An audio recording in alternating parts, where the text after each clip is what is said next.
$4. I just ordered like 5 of these things. Not Never to run out of black hats. not to be rude, but it kind of it kind of looks steamy-ish. No, it's cool, man. Yeah, it's hard for people. I think it's kind of hard to tell. I don't know. Is it the real Gucci? It's got the G on there. I don't even care. I just thought that's It's a pretty good deal Gucci for from a hat. Timu. Hell yeah! It's Gucci. It's Gucci Moo. All right, let me make sure this is going. I got to Yeah, thanks for reset. hosting, man. I appreciate that.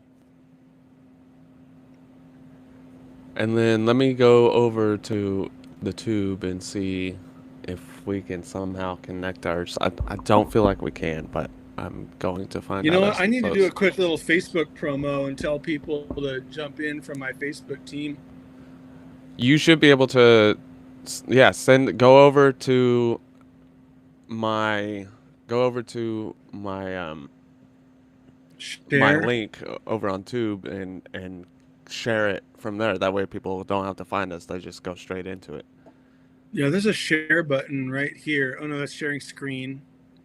Damn it. Yeah, you do it from your phone. Okay, cool. Go to me Some, and then share yep, from there. sure thing, bro. And then Did you die? um Great name, I gotta maybe say. I kind of wish I thought of that name before I started my channel. so just like you, It's I so had a short to the point. exactly point. Go Just ahead. like you, I had a different name, and it just wasn't. I wasn't digging it. Wasn't hitting. What were you doing before Did You Die, if you don't mind? It was The Light You Are, and it was based off of The the light you book, are. and so like that was the thought is it was a good way to promote the book if Oh I had the same yeah. name, but it wasn't memorable to people when I'm popping into other people's lives and a bunch of other things. It just wasn't memorable. But Did You Die is first of all, it's a famous quote from a movie, so everybody remembers it already. And Ken Jong like you keeps said, it's popping up in my Facebook. Go ahead. like you said, it's memorable and straight to the point. When people pop It's onto funny. a I worked live, they're on. like, "Did you die?" No, I didn't. And some people go, "Did you die?" They read it to themselves and they go, "Well, I have. Let me tell you about it." Let's roll. Leave a comment here. Let I'll be the me first comment. let me see if I'm gonna share some. I'm gonna share it to some groups.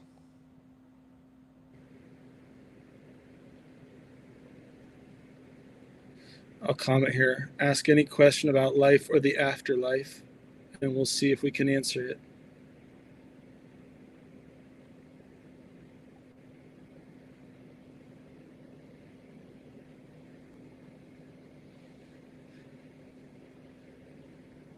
Copy link. Yeah, so you want to hear something funny?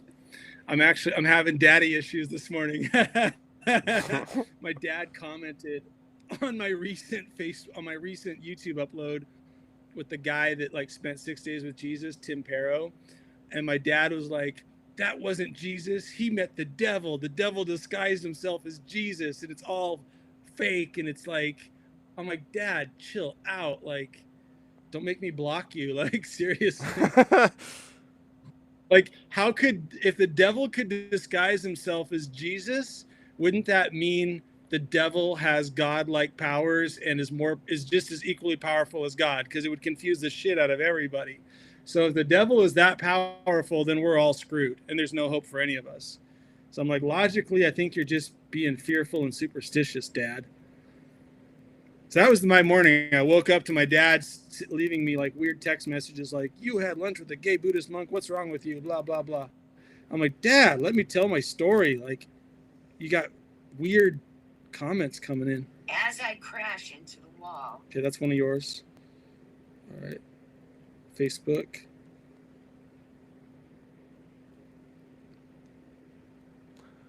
Yeah, we'll get a lot of people in here. Join me and Tyler live right now on YouTube. Ask any question you want about life or the afterlife. Yeah, I just shared to Beyond Near Death Experiences. I wish there was a way. Oh, I got approved. Nice. I like to say This is my expression, but you can use it. I say, talk NDE to me, baby. Instead of talk dirty to me. Yeah, I like it. I like it. Should make some shirts. Yeah, we should make some talk NDE. And then people are going to ask, what is NDE? And you got a conversation right there. Right. Let's see here. To go back to what your dad said, I've heard it many times, right? Because once again, if things Sorry, go ahead. If things go against the Bible even says the devil disguise themselves as this whatever light. Right. Right. But my thing is the devil out here trying to deceive us and change these people's lives, which ultimately change the rest of the world's life, which also may or may not bring them closer to Jesus or not Jesus, whatever the case is. And so if the devil was real, would he not just never show hellish experiences? Or would he not ever just never show a near-death experience? And at that point, it would leave people more, believing that there is nothing after death, right? Because if nobody has had an experience, like, how am I smarter than the devil? If the devil's so smart, like, that would be the way. Show them nothing or never show hellish experiences, right?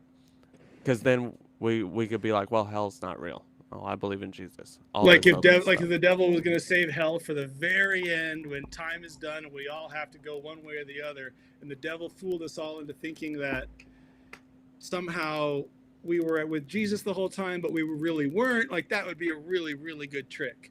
But then it's like, how is God being just if God's allowing the antagonist or Lucifer or whatever you want to call him? He goes by many names, actually. Al-Satan. I was just listening to Vinnie Tolman's audiobook on this, The Light After Death. It's actually one of my favorite audiobooks now. And there's a whole section on the purpose of evil and how, you know what I'm going to say, like how we're in a spiritual graduation school. And so you got to have some darkness mixed in with the light. Otherwise,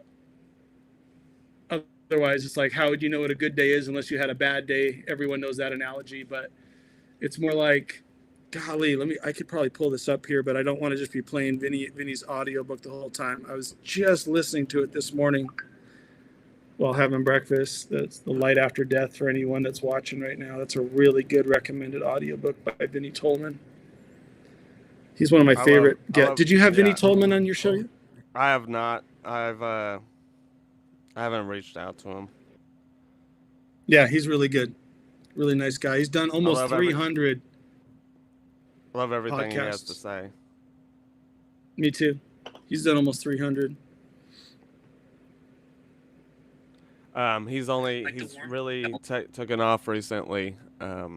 Really popular, and I think him and a few other people have agents now who are helping booking these podcasts, and so he's getting some really big ones. Like he did Myram, and he did Soul Bloom with the guy from The Office. With Rainn Wilson. Yeah, Rainn Wilson. And he did Myron Golden's show too. Yep, Myram. I don't know her last name, but from Big Bang. Oh, it's a different person. I'm thinking of Myron Golden. He's an African-American businessman, like multimillionaire, success coach, Bible guy. No, this is Amy from Big Bang. Myram. Oh, okay. She has a really she's got like 3 million followers or something. She has a really big one. She's really good. I love this is something I want to talk about is like these mainstream big podcasts are now starting to take in near-death experiences, and so so a lot of these, like Rain and Miriam, and even this is a big one that Vinny was on,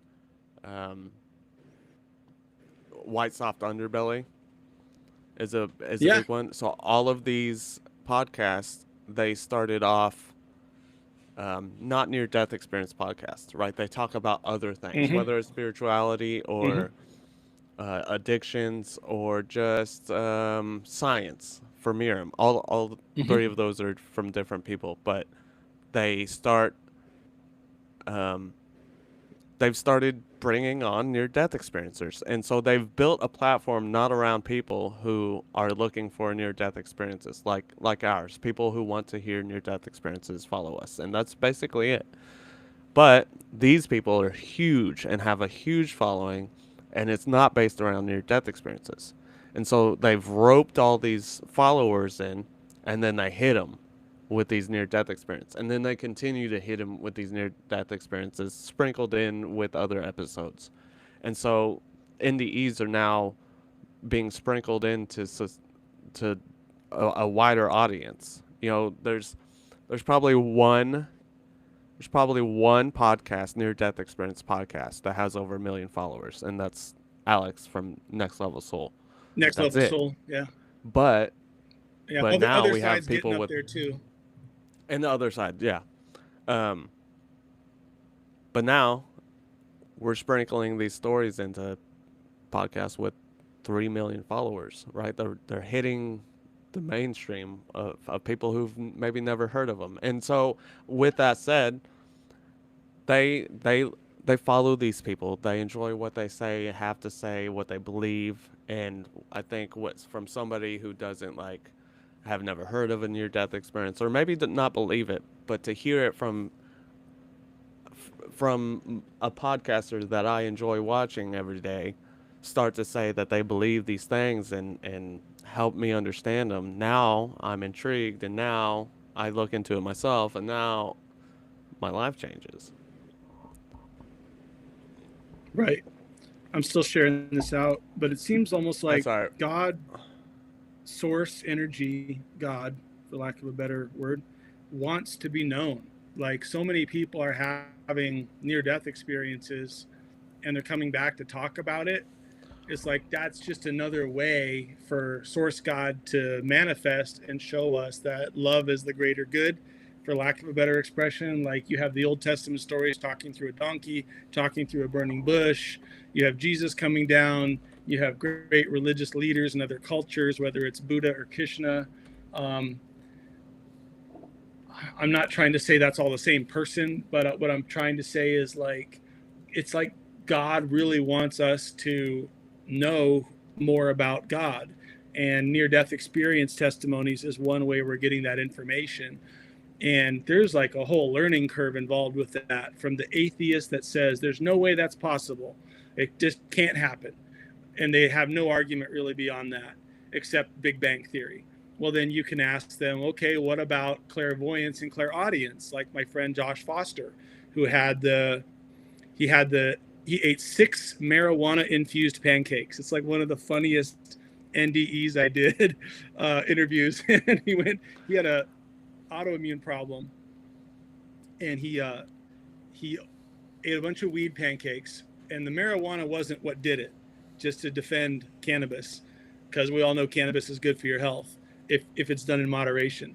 But Josh is a big dude. He was in Jamaica with a family doctor. They're trying to fix his autoimmune problem.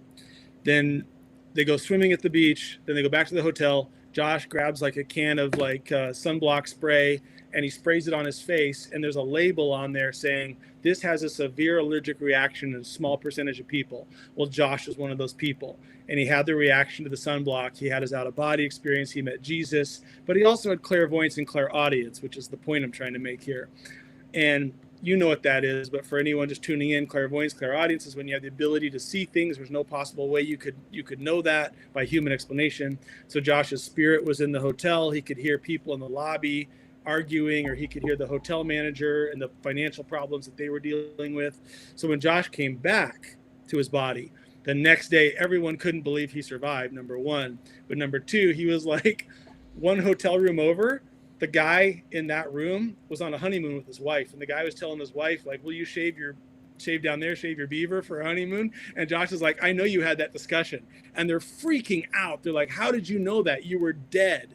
So clairvoyance actually proves the soul's existence outside of the body. And if you can't believe that, I don't know what else to tell you, but enough people are coming back and you're getting anecdotal accounts, which science says anecdotal carries the least weight, but if you're getting enough anecdotal testimonies, it carries weight. And that essentially proves that the soul is real. I say that all the time. Anecdotal evidence or anecdotal testimonies in large numbers then start to become some form of at least data. Maybe one or two, but when you have thousands saying the same similar things, then we'd be naive to not start to listen to it. Yeah, like if you're like science, just hanging out. Go ahead. Science is a collection of data, so you have to. I crash into the wall. We talk about this all the time. It's like science will tell you consciousness is made by the brain. Consciousness can't leave the brain, yada yada, because it can't be measured. So we assume it's, nor we can't find it in the brain either. But here, you can't find it in the brain, but here we have thousands upon thousands of people describing the same things of leaving the body. And the same minute details, such as like being in the corner of the room, or feeling, not having any feeling, or going into the room. We got veridical experiences. And so if you're telling me this isn't possible, but you also can't measure it and you can't figure it out, but we have thousands of people saying the opposite, well, that we should probably listen to these thousands of people saying differently. They're the one witnessing it. Just because you can't see it or measure it doesn't mean it's not happening.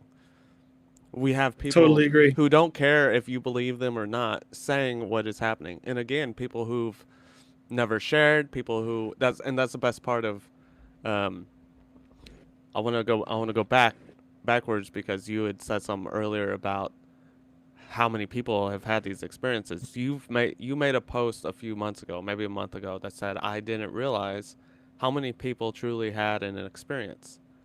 And if you were a part of my live streams, you would go, holy shit, I didn't realize how many more people had experiences. You know what I'm saying? There's so many people, everyday people. This is why I enjoy doing my live streams, because these are everyday, ordinary people with these extraordinary experiences that they've never shared before, right? These people aren't trying to sell a book or a service. Somebody in the chat just a second ago said spirituality is a $4 billion industry. Most stuff is BS. But here's the thing. Most people on my stream aren't trying to sell it. They're not, first of all, they're not trying to get famous. They're not trying to convince you of anything. They're here sharing their experience. And again, they're not selling a book. They're not selling a service. And they don't give a shit if you believe them or not. They're just sharing their experience. And then they're going to move on and probably never come in again. A lot of people have never heard other people's experiences. A lot of people are trying to understand what they experience. They don't even know what they experience, but it's similar to the rest of them. So like the amount of people, and the statistic is 25% of people who've died had an experience. 75% don't. Sounds about right. I think that number is way higher than it truly has been measured.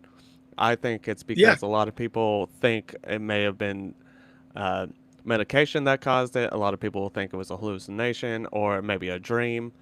And a lot of people don't share because they feel like they'll be crazy. So that number, that 25%, and 25% is just what has been documented. Again, the people that I'm coming across have never shared before. They try not to share. They feel crazy. They don't understand it. And that's a shitload of people that come through the stream and share. And so that number could even be like 45%. It could probably be half. If it could be more than half, but they're not documented or they're not shared. So that 25% a lot like way under. Yeah, I'll keep this brief because it's kind of a sordid thing to mention, but like just the way, like when a woman gets abused by a man, I don't want to say the R word and flag the thing, but you know what I'm talking about.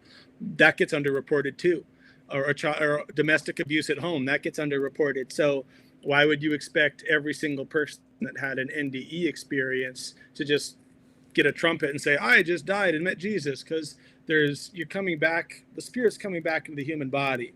And everyone says that's like squeezing into a tight glove that doesn't really fit, because your consciousness is so expansive when you leave your body. But now you're back, you're trapped in the human element, and you're privy to all of the woes that we experience in life, which is judgment from other people, or condemnation, or being dismissed that you're crazy, or maybe even trying to put it you put in a psych ward. Some people wake up in the hospital and they're telling a doctor or a nurse, like, I just met God or Jesus. And the first thing the doctor says, we need to get a psych eval on this patient, which is more billable stuff for the hospital. They're just going to make more money on you. And I don't have a high opinion of the medical establishment, if that's not clear. That's a whole nother issue. But the point is people get dismissed. They want to come back and tell their story. I just got a text message this morning from a friend. I went to Reno, Nevada area for my friend's 61st birthday party. We did a camping trip, and one of the guys was hanging out with, he's like, hey, I got a friend who just had an NDE like 2 days ago, and he's kind of shy. He's not ready to tell his story, but I'll give you his info. So it's like, this is happening a lot. And even I had, I'll wrap up after this point, but I had what you might call a technical NDE. So I was really close to my spirit leaving my body because I was drowning in a river, and a voice spoke to me. And this is a whole nother thing, is like, you can actually score your NDE, Bruce Grayson, right, from the psychiatrist. So he had the Grayson scale. And I made a video about this where I walk people through the 16 questions so you can see how intensive was your NDE. But I almost drowned, and I heard a voice talk to me. So I know there's something out there, because that wasn't my own thoughts talking to me while I was drowning in the river, about to suck in a bunch of water. So yeah, more people should come forward and talk about it. I just love it. It's a fascinating thing. I hope I do this for the rest of my life. I don't want to say a friend, because I don't truly know them, but I know them through like my ex-wife, and she had messaged me and was like, hey, my brother said he just had an experience or whatever. I was like, that, well, okay, well, you're talking to the right person.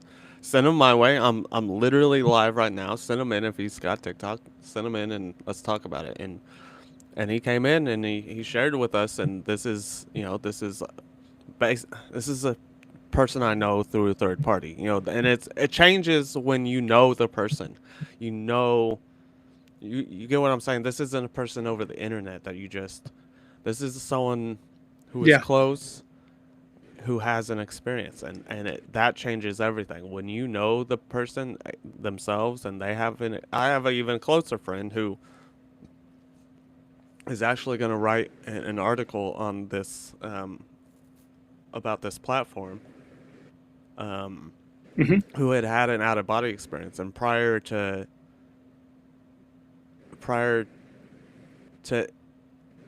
him telling me, he had told nobody, because he's kept it to himself his whole life. But I suggested, like, if you're writing this article, it'd be a perfect time to introduce your experience to the world. Like, don't feel crazy, because we've heard it thousands of times. Like, not to dull your experience down, but you're not special. Like, there's stuff out there. Yeah. So, exactly. and that was somebody who's really close to me, and that came from a post that I made probably a year and a half ago that said, hey, 25% of people, not people who have had near-death experiences, 20 to 25% of people in general have had an out-of-body experience. And the study is that even more so in college, and that's probably because they're using some weird things. And I suggested hey, if anybody who's reading this post made their own post and asked if any of their people on their friends list, multiple people would come forward and say, I've had an out-of-body experience. And that would be a reliable source, your friend that, who isn't trying to sell a book again. And then because I did that, many people came forward on that post, but mainly so this closer friend that I had, who I was like, it was weird, this is one of those things where I was like, would you like to share? You want to share with me? He was like, no, it's kind of private. So my first thought was like, maybe he OD'd, maybe substances were involved. And so he hosts a yearly backyard concert in his backyard. They are the owner of a local magazine here. And while we were there, Nice. while I was Which there, magazine? It's 785 magazine. Nice. Area code, yeah. Nice. It's local. Yeah, it's local. It highlights local talent and local businesses and stuff like that. That's awesome. I did something like that when I was in my 20s. That's awesome. While I kind of cornered him, right? After the concert was over, we all was hanging out in the garage, throwing darts in his garage, and I cornered him. And while I cornered him, right, I've got a skeptical friend who is on the edge. He has questions, but he also is skeptical. And so while I had both of those people in the room, I basically cornered him. I was like, now that we're not on the internet, now that I have you here, you want to share with me what your experience was? And knowing that, like, my skeptical friend would be more open to this if he heard it from the mouth of somebody who was close to both of us. And he shared, and it was nothing more than a simple, quick out of body experience, but it was real and raw, and you can tell he wasn't lying, and he was confused, and he didn't know why or how it happened, or if it was real to begin with, but he had verifiable evidence that what he saw was real or whatever. And I'll just tell it real quick. He was like 12 years old at the circus, and the next thing he knows, apparently he had like a seizure or something, blacked out. Next thing he remembers is waking up in a hospital 3 months later. So he's at the circus, and then he's at the hospital 3 months later. But there's one memory in between of him hovering above his body while he's getting a spinal tap or something. And he's looking at his body, squirming, and his grandmother or his mother, I can't remember which one, trying to hold him down. And then that's all he remembers. And his mother saying something, or his whoever it was saying something. And then when he woke up, he told his grandmother, whoever it was, what he saw, and she confirms like that was what happened. But he saw everything from above, and that was it. He didn't understand why it happened, if it was real, anything. He was like 12 years old, so it's just like awesome. I just got a text. Go ahead. I got a text just now from my good friend Josh Foster, the guy that ate the marijuana pancakes. He just joined our live. So if you see any comments from Josh, he's I think his handle might be the good food dude, but he's out in New Mexico. He's a family man, kind of an entrepreneur guy, and really cool friend. He was Baptist youth minister when we were both younger, but one of my best friends growing up. And it's interesting when you interview someone who's a close personal friend and they had an NDE. Because I was just launching my channel back in January, February, and I was on the phone with him, and he was like, I had an NDE, right? And I'm like, no, I forgot, or I didn't know that. And so we had a lot of fun.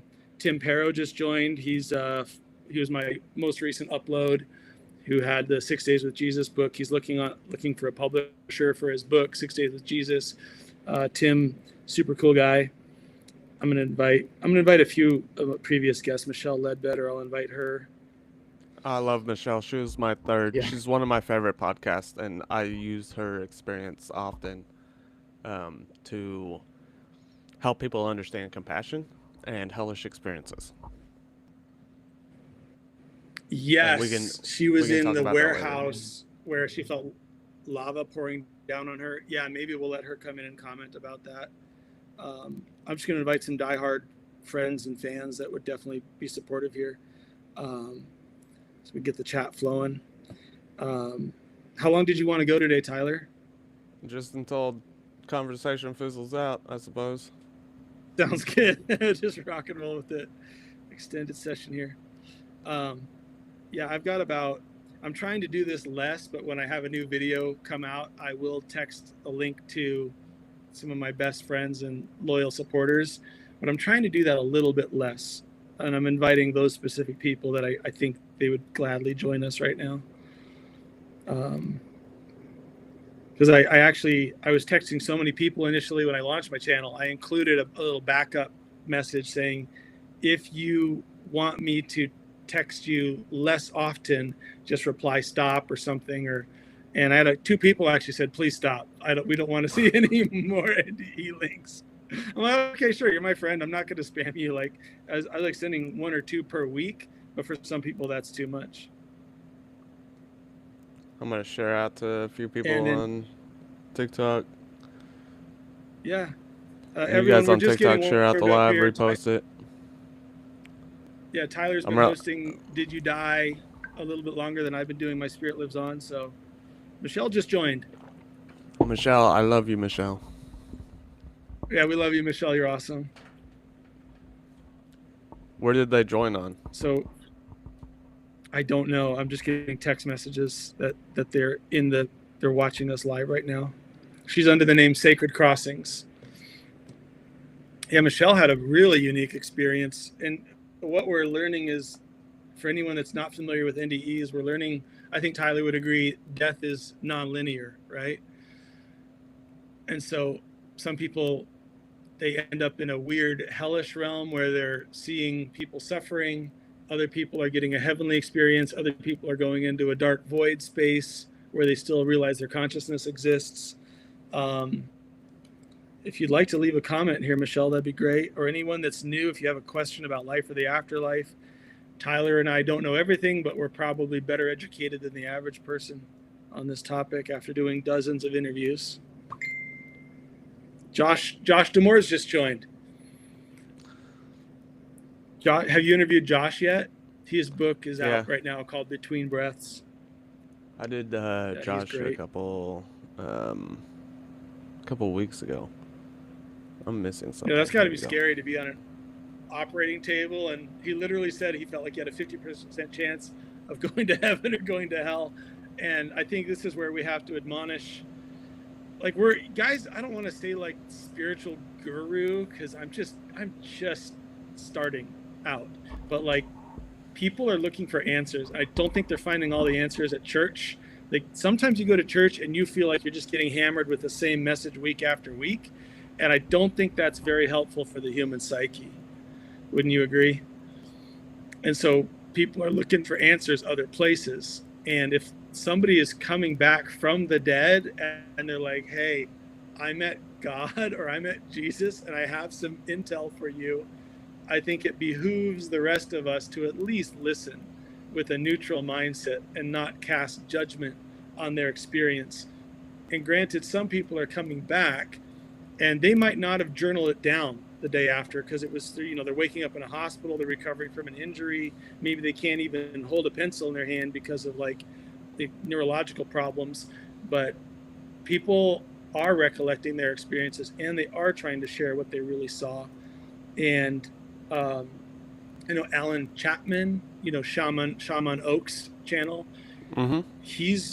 He's actually got a video about why so many NDE experiences seem different from others. Like, why aren't they all the same? I just talked to a guy on a Twitter chat the other day, and he's like, well, I've talked to 3 people that had NDEs. They all saw nothing, and then they came back. So how can someone else have an NDE where they went to heaven or met God or Jesus? I'm like, because just as our human lives are all super different, your NDE experiences are all going to be different. Like, God wouldn't be creative if God let everybody have the same NDE experience, right?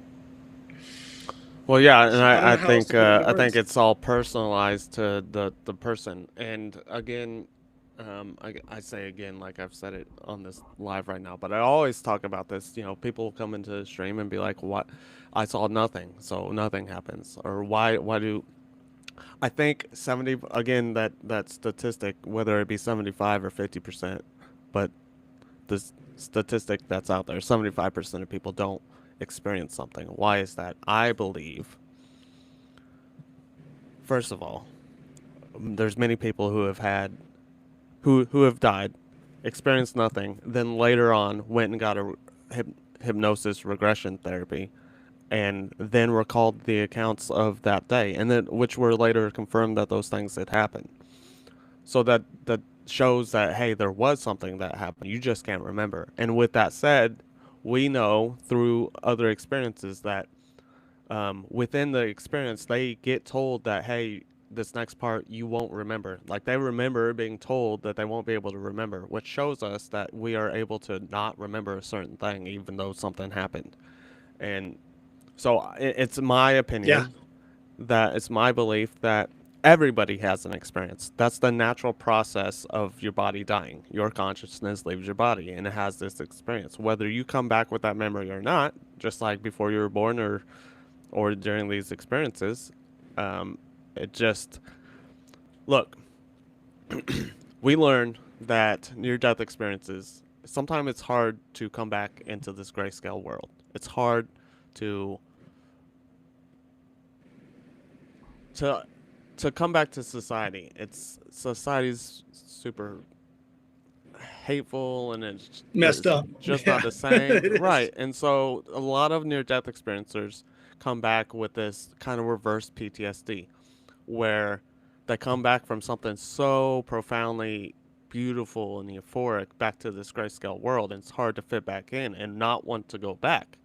And because of that, I think 75% of people who have had a near death, who have died and had a near death experience, um, and but don't remember it, it's for a good reason. Because if they 75% did come back and did remember exactly what they felt, they check out early.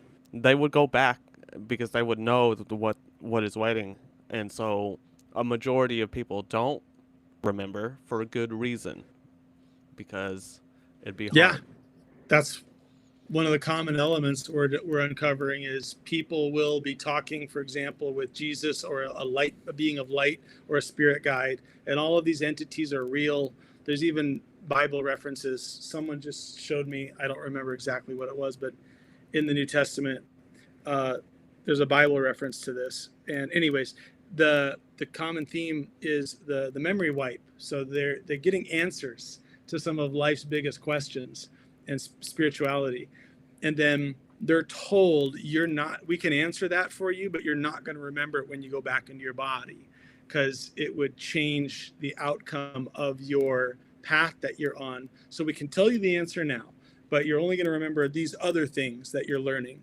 And it's just it's an incredible concept to realize you're out of your body, you're getting downloaded with whatever it is, the Akashic records, the library of everything recorded, and it's a biblical concept that God has a record of everything, but you don't get to remember it all. And if you did, it would be almost like our puny little brains would explode. Like you wouldn't be able to handle it. Like the guy with a high IQ that can't tie his shoes, right, or something like that.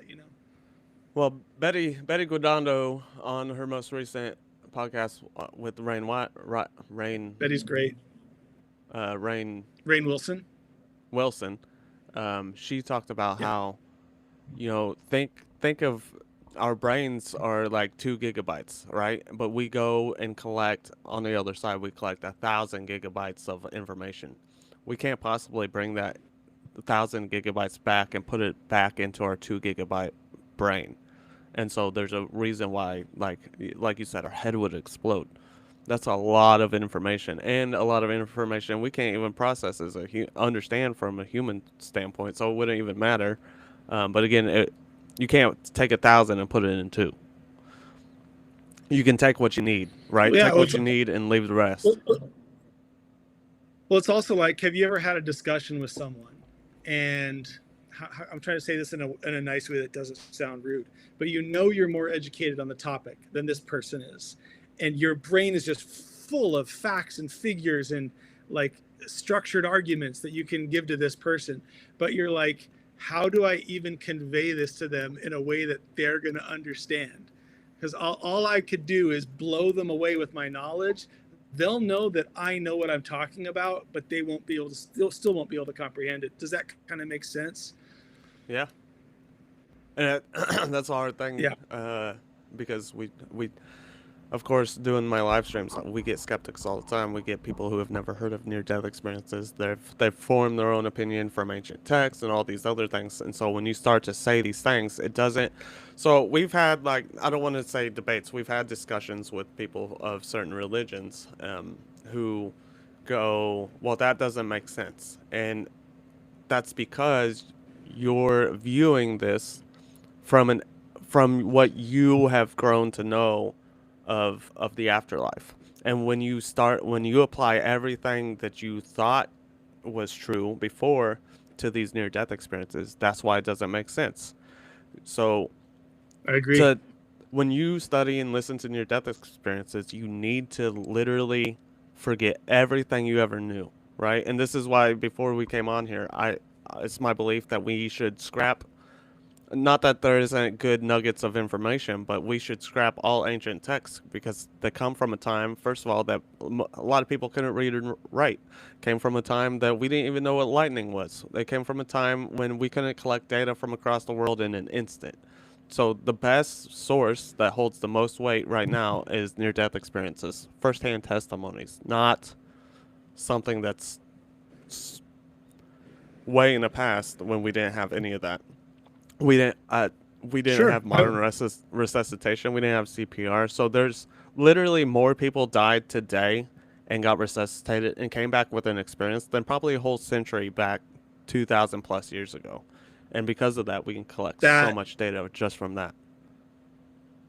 That's an excellent point. Yeah, our medical technologies are such that, you know, everybody knows how to do chest compressions and the basic CPR, but that's also fascinating because some people, they say their spirits are leaving their body, but they're kind of tethered, and someone is like shocking them. And I think it was he got cut in half by the truck. Bruce Venata and a couple other people are testifying like, I was going towards heaven, but then somebody like really wanted me to come back. And I don't know if it's their faith or just the chest compressions or the shock pads, but they were made to come back into their body. And it's like Michael Florman, he died 8 times in one day, or he flatlined 8 times in one day. So it's technically he died 8 times in one day.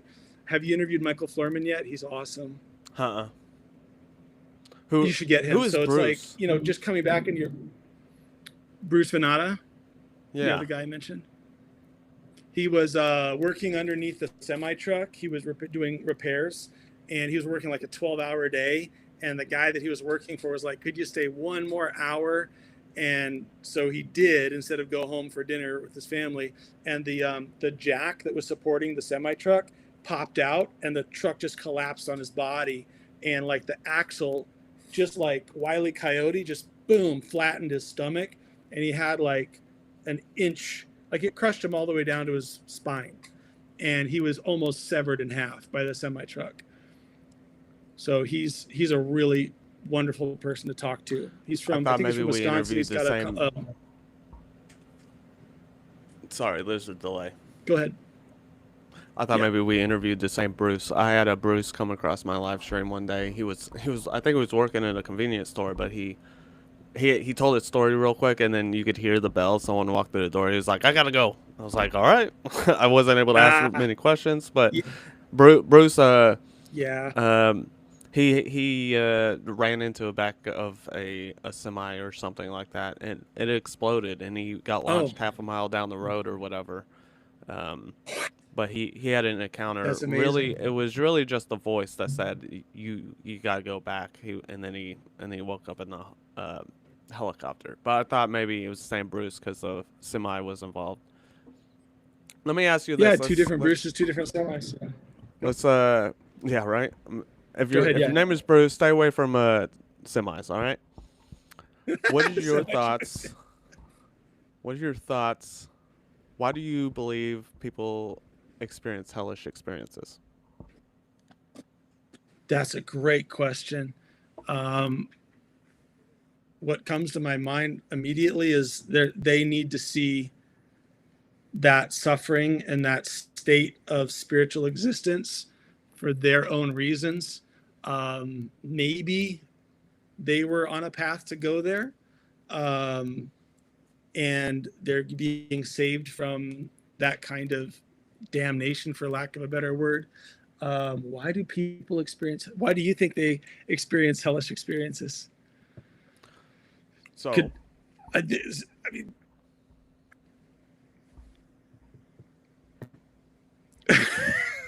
mean, the counter, there's various arguments, like it's just their imagination. It's what was drilled into them when they went to church. I believe heaven and hell do exist as spiritual realities, even though that sounds like an oxymoron. But I also don't believe hell is time without end. I think we need to revise our definition of what eternity means. And I brought this up with Aaron Green, and he actually agreed with me. Aaron Green was my very, very first guest. And so when you were 5 years old, you got in trouble with your mom or dad, and they said, go to your room, put your nose in the corner. You can't have any fun, can't come out of your room until I say you can. Your mom and dad is basically the God figure in that moment. You're now in a torture chamber of solitude in your bedroom, and you're waiting. You're 5 years old. You can't read a clock. You have no concept of time right now as a 5-year-old. And so this feels like forever to you, with your nose in the corner, staring at a white wall or whatever. And then an hour later, your mom says, okay, you can come out of your room now. What's the first thing you say? Mom, that was forever. And your mom's like, no, it wasn't, you little shit. That was 60 minutes. You just can't read a clock yet. So when someone is suffering in what feels like eternity, God could just say, okay, your time is up. You can come out of there now. You've suffered long enough. The counter logical argument is that a truly loving God wouldn't let even Hitler suffer for time without end. But if you're correlating this to the life review concept, and I have to see how I made you suffer, I have to see how I made my little brothers and sisters suffer when I was a bully or whatever, when I was a kid. Now I have to feel that pain I caused others. So if Hitler gassed 100,000 people, probably more than that, and Hitler has to feel the sucking down of gas in his lungs 1,000,000 times over, that's going to seem like an eternity. But it's not. It's just 1,000,000 times whatever it takes to suck down gas in your lungs and feel that pain. So this is how I've redefined my concept of eternal suffering. I don't think it's time without end, but I think truly maniacal people, the child molesters of the world, I think a lot of politicians are in there, and even some religious leaders. I think they will have to suffer a hellish experience. And so people like Bridget Candace, who saw it, or Steve Kang, the Buddhist monk that committed suicide, I think they see this to bring back a message to the rest of us, like, hey, be on your best behavior. And that's my answer. So my thoughts, first of all, to go back to like religious texts, why is hell is a punishment that is forever, for eternity. I think, first of all, people in hell is the thought of heaven and hell are eternity, for eternity. And I think that's because the other side is timeless. So that's, first of all, that's where that thought comes from. There is no time or space on the other side.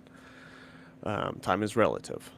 Everything is happening and nothing is happening at the same time, which is hard to absolutely understand. So hellish experiences, why do people experience hellish experiences? I see this answer, which is a lot of people's answer all the time, is that they never knew Jesus, plain and simple. We know many people who have knew Jesus, followed Jesus, were Christians, and then they still went to hell or experienced I don't want to call it hell. I want to call it a distressing experience. That's what it's called, because it's not always flames, right? It's not always that.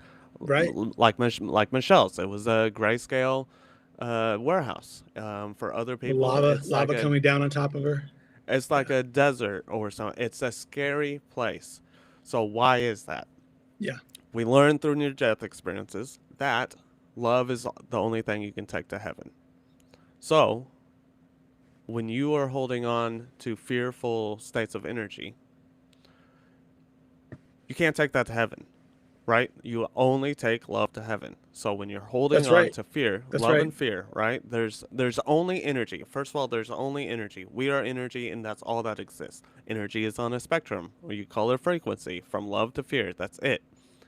And so when you hold on to that fearful energy, that can't go to a loving state of consciousness.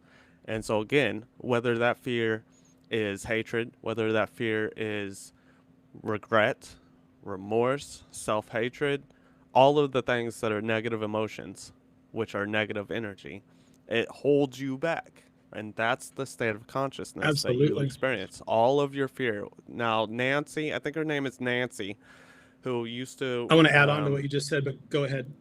Nancy used to do a lot of stuff for IANS, right, back in like the 80s. And she was like, basically is one of the first hellish experiences that shared her story, who also didn't want to share her experience. And And that 10 to 15% of near-death experiences that experience distressing experiences could be more than that, because people are embarrassed to share. Because first of all, it's super scary. They went to hell. They don't want to tell people these things.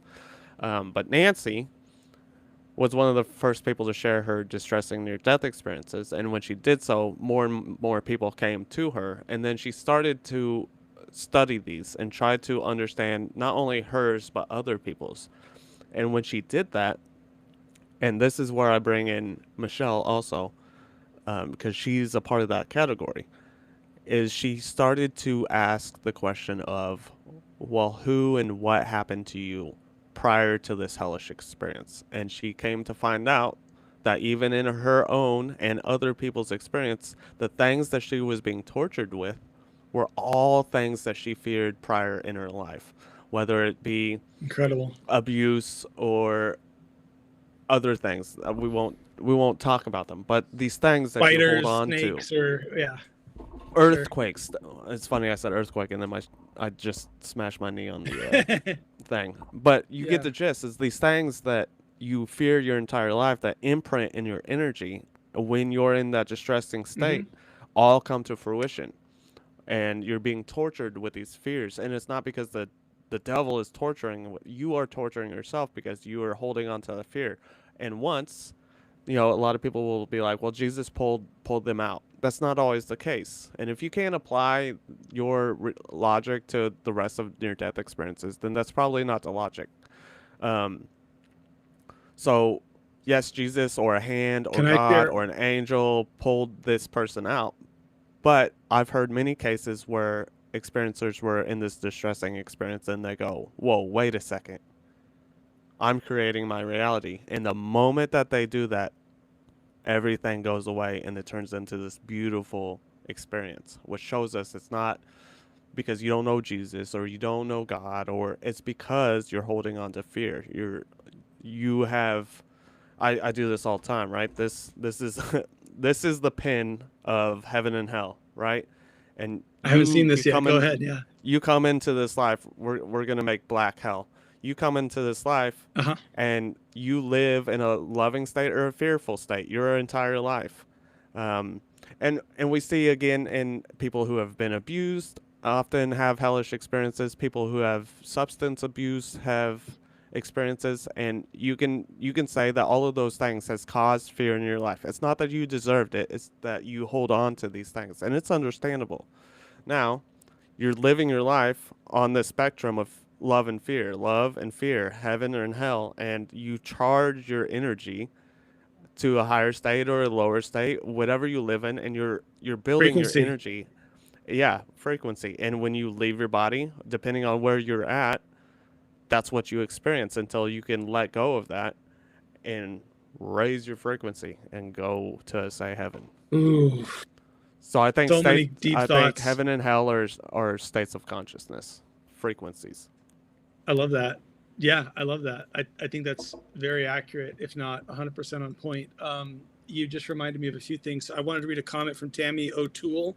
She was mentioning here, she said, there are NDEs in the Bible. Absolutely right. Jesus Christ had the ultimate NDE, if I can express that opinion there. I think he had the ultimate one. Tammy said something about, I don't understand Christians who want other people to suffer. And this reminded me a little bit of Vinnie Tolman's book and the revelations Vinnie got when he was with his great-great-great-grandfather Drake, who appeared to him first. And Vinnie mistakenly thought, are you Jesus? And Drake said, no. He said, are you God? And Drake's like, no, I'm your great-great-grandfather, and I'm here to guide you. And he didn't really even say like that. Vinnie's He said, book. I'm your spirit guide. He didn't realize until later that remember? he was his great-grandfather at a town meeting or something. He saw the historical photo. That's right. I want to get back to the point of like what you're talking about too. It reminds me of Matthew 25, which is a chapter that doesn't get talked about a lot at the pulpit. And you have the separation of the sheep and the goats. So the idea is all these people are standing before God, and perhaps this is at the end of the earth's age or end of time. And some people are told, depart from me, for I never knew you. And these people also seem to think that they served God somehow, or that they cast out demons in God's name and all that, but they're not getting admission into heaven. So if we believe that parable is true, it seems like some of these people were just hypocrites, and maybe they thought they were saved, but they were the guy that goes to church on Sunday, then he's really mean to the waitress at Denny's when he has Sunday lunch after church, and like everything he learned at church just is out the window, and it's all about me and selfishness. And it's not just the way I believe in, it's not just that I believe in Jesus, it's the way I believe in Jesus. And if you don't believe in Jesus the way I believe in Jesus, you're not in heaven with me. It's like, come on, like, almost nobody talks that way, but it seems to be like the subtext of their consciousness, when you're interacting with them. And I really love Tammy's comment here about how some people, they say they believe in God, but then they're rude to everyone, they're mean to everyone else.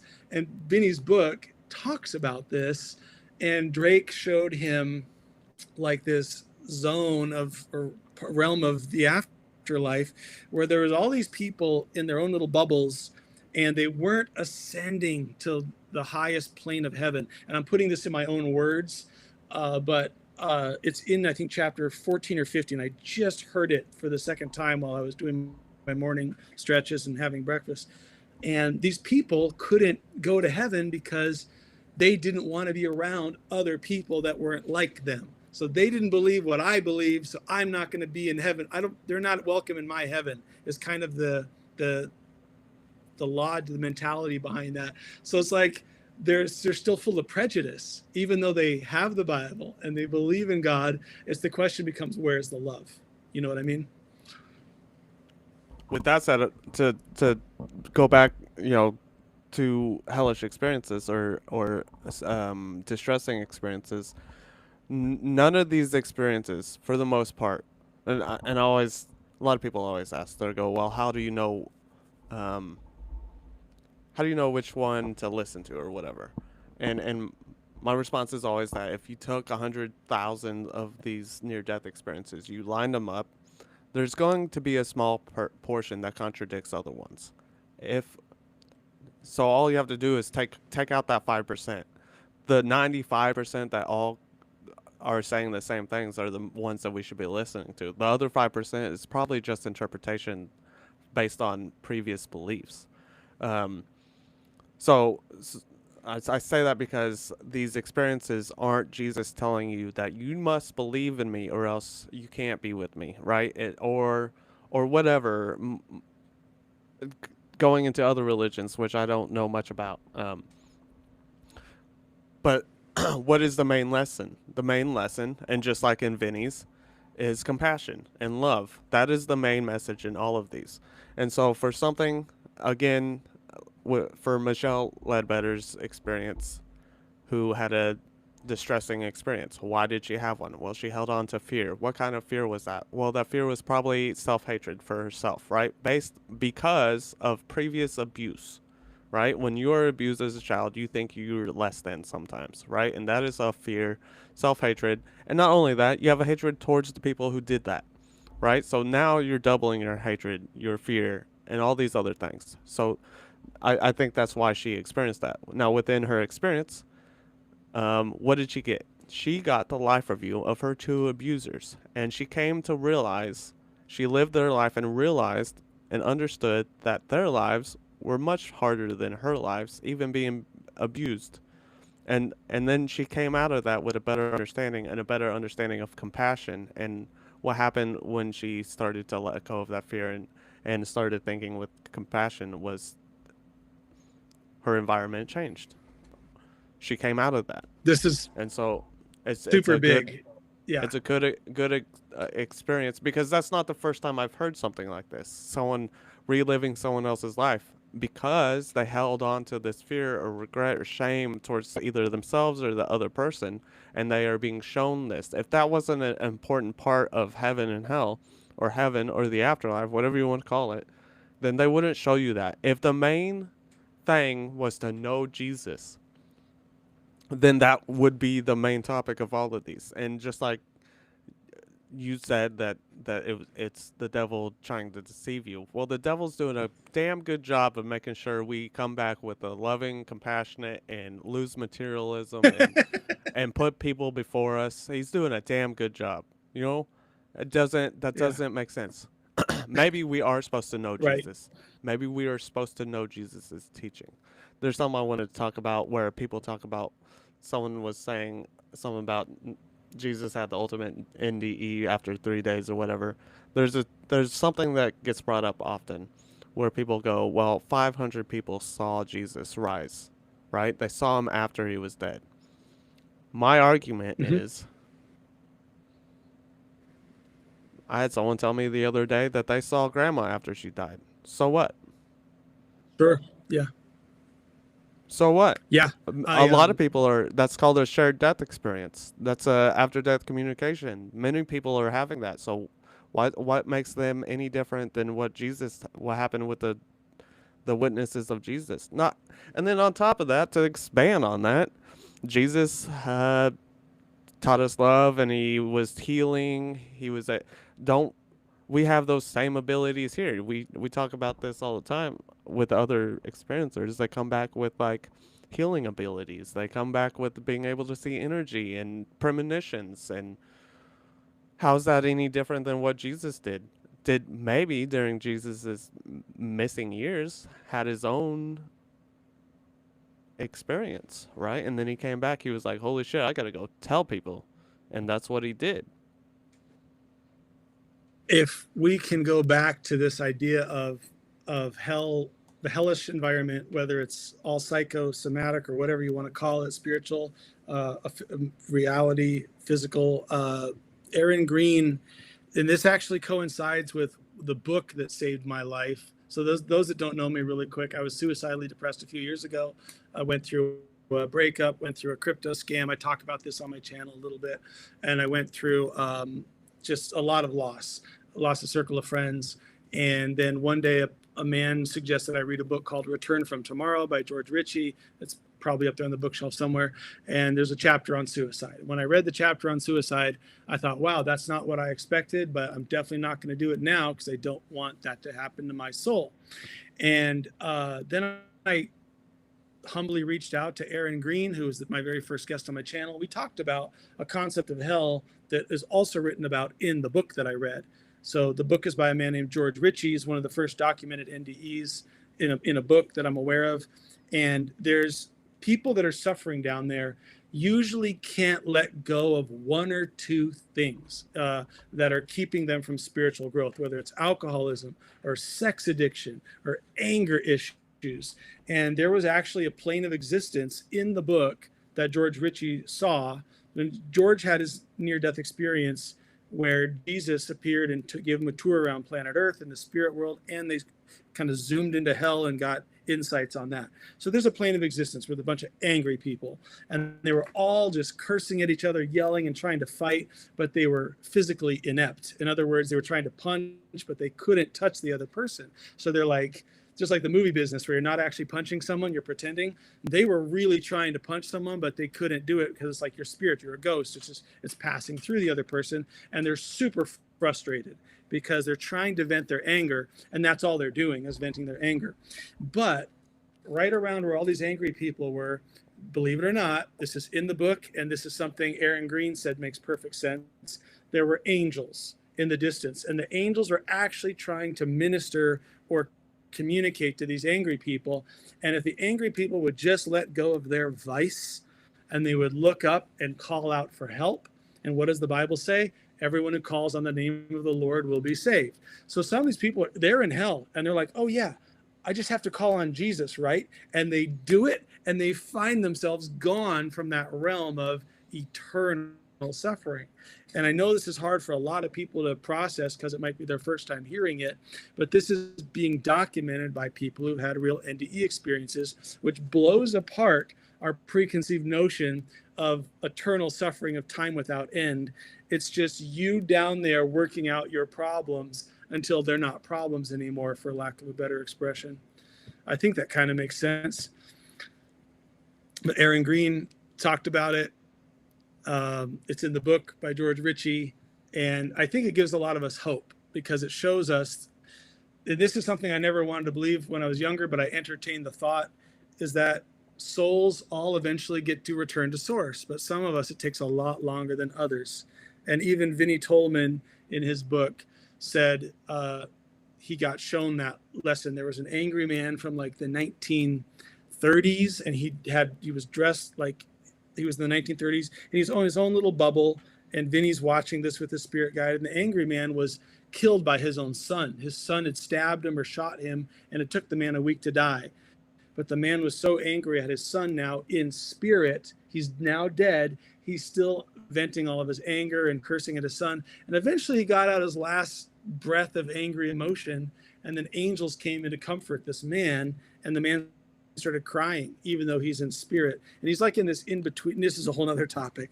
He's like in this in-between space, not exactly eternal bliss of heaven, and not really, maybe it was his own version of hell. But does that kind of make sense, Tyler, to you? For sure. I want to share an experience real quick too about this hellish, distressing experience. This man who got a tour or whatever, basically. He just this one part I feel is important, where he gets shown this.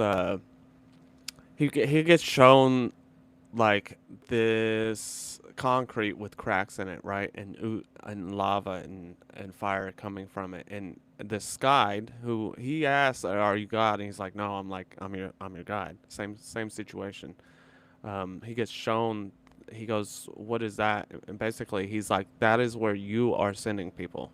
Now, this goes back to abusers, basically you are causing yourself your hellish experience, but that doesn't mean someone didn't play a part of it. And so this person is told that you are sending these people to their demise, basically by being a bully and being hateful, because you cause these thoughts and emotions to these people. And so this is that ripple effect where the way we treat people may ultimately cause them to their own hellish experience, because you are creating this fear and you're making them feel less than, and you're making them feel like they're not worthy of something, which I think still backs my theory of why people experience these things, because and that's where we need to be careful and obviously share love, right? Don't fear. Yeah. Don't share fear. Do love above fear, right? Love over fear. Do all things, even the scripture. You know, if we want to talk about scripture, let all things you do. Tap that heart emoji, everybody. Sorry, go ahead. Let all things be done in love. It's simple. Sure. If Jesus was the only way to heaven, then screw what the rest of the Bible says, right? Right? Maybe the Bible just needs to be one sentence. Believe Jesus died and rose from the grave. You get what I'm saying? Then why would everything else matter? Nothing else matters. Us a whole lot. If all we had was John 3:16, it would be a very weird scenario. Why would he preach love and all unity and all this other stuff? Why would he say turn the other cheek? Why would he say, all of these things? Because that's not how it is. And you can believe what you want. You can throw out scriptures all day long. You can believe the book is the word of God, but why? And here's another argument: is why can't? That's a fun topic right there. Why can people's experiences not? Why can we not encounter God today, but we could encounter God then back in the day? So some people actually believe that. Yeah, they think. Would it? Right. Yeah. Why wouldn't encounters with God now not be documented? Yeah, they think miracles shouldn't exist today, things like that. You hit a trigger button for me, and that is the whole topic of the Bible being the Word of God. And I'd like to comment about that, some insights I've had. And I don't care if anyone unfollows me for what I'm about to say, but it's logically true. It makes sense. Is that if you look at John chapter 1, verse 1, that's the verse that says, in the beginning was the Word was God, the Word was with God. or logos is what it also says in some translations. And so we know the logos we believe the logos is referring to the persona of Jesus Christ, that the Spirit of Christ was there in the beginning. Okay, so if the Bible itself in John chapter 1 is telling me that Jesus is the Word of God, why would I be comparing Jesus to a book?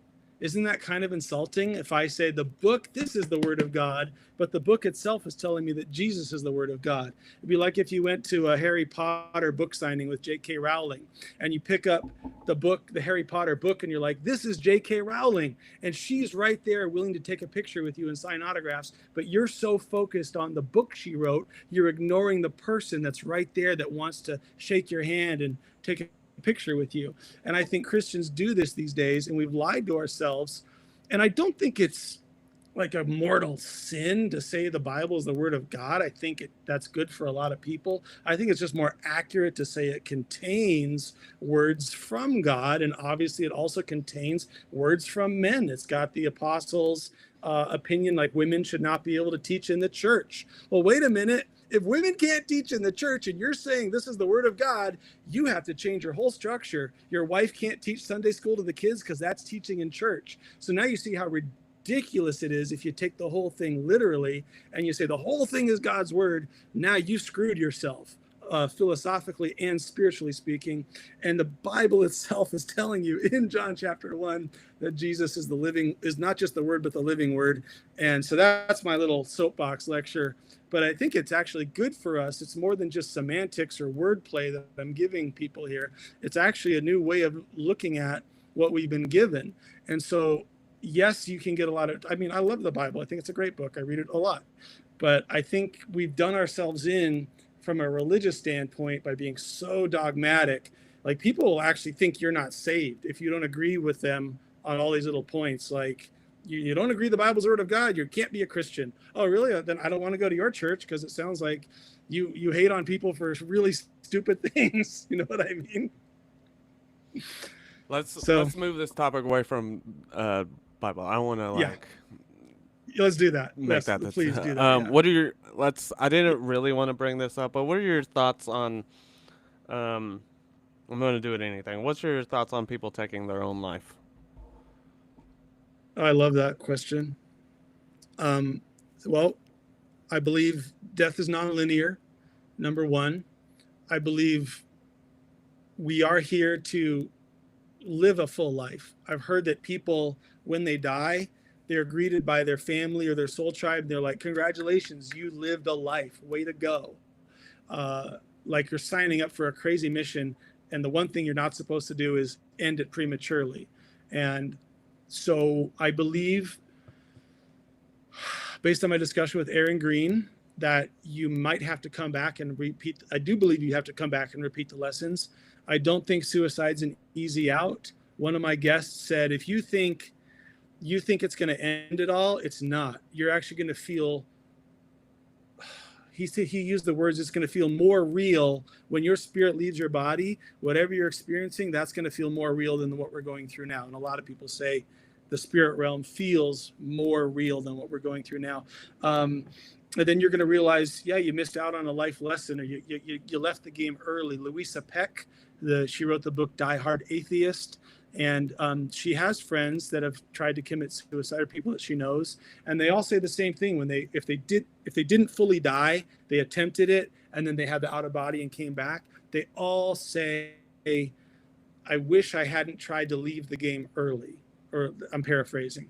So that's, I think, not too hard for people to understand that we are kind of like life is a game, even though it doesn't feel that way a lot of the time. And you want to play Legend of Zelda until you beat the final boss. You want to see the credits screen. You want to see congratulations. You want to hear, well done, good and faithful servant. You want to get to the end of the game, and you want to do your best and ascend spiritually. And committing suicide is not a shortcut. It feels like a shortcut, but it's not. And I believe God's also gracious for those people. And I think they're just going to have to learn their lessons again. And that actually could lead into the topic of reincarnation, if you want to get into that.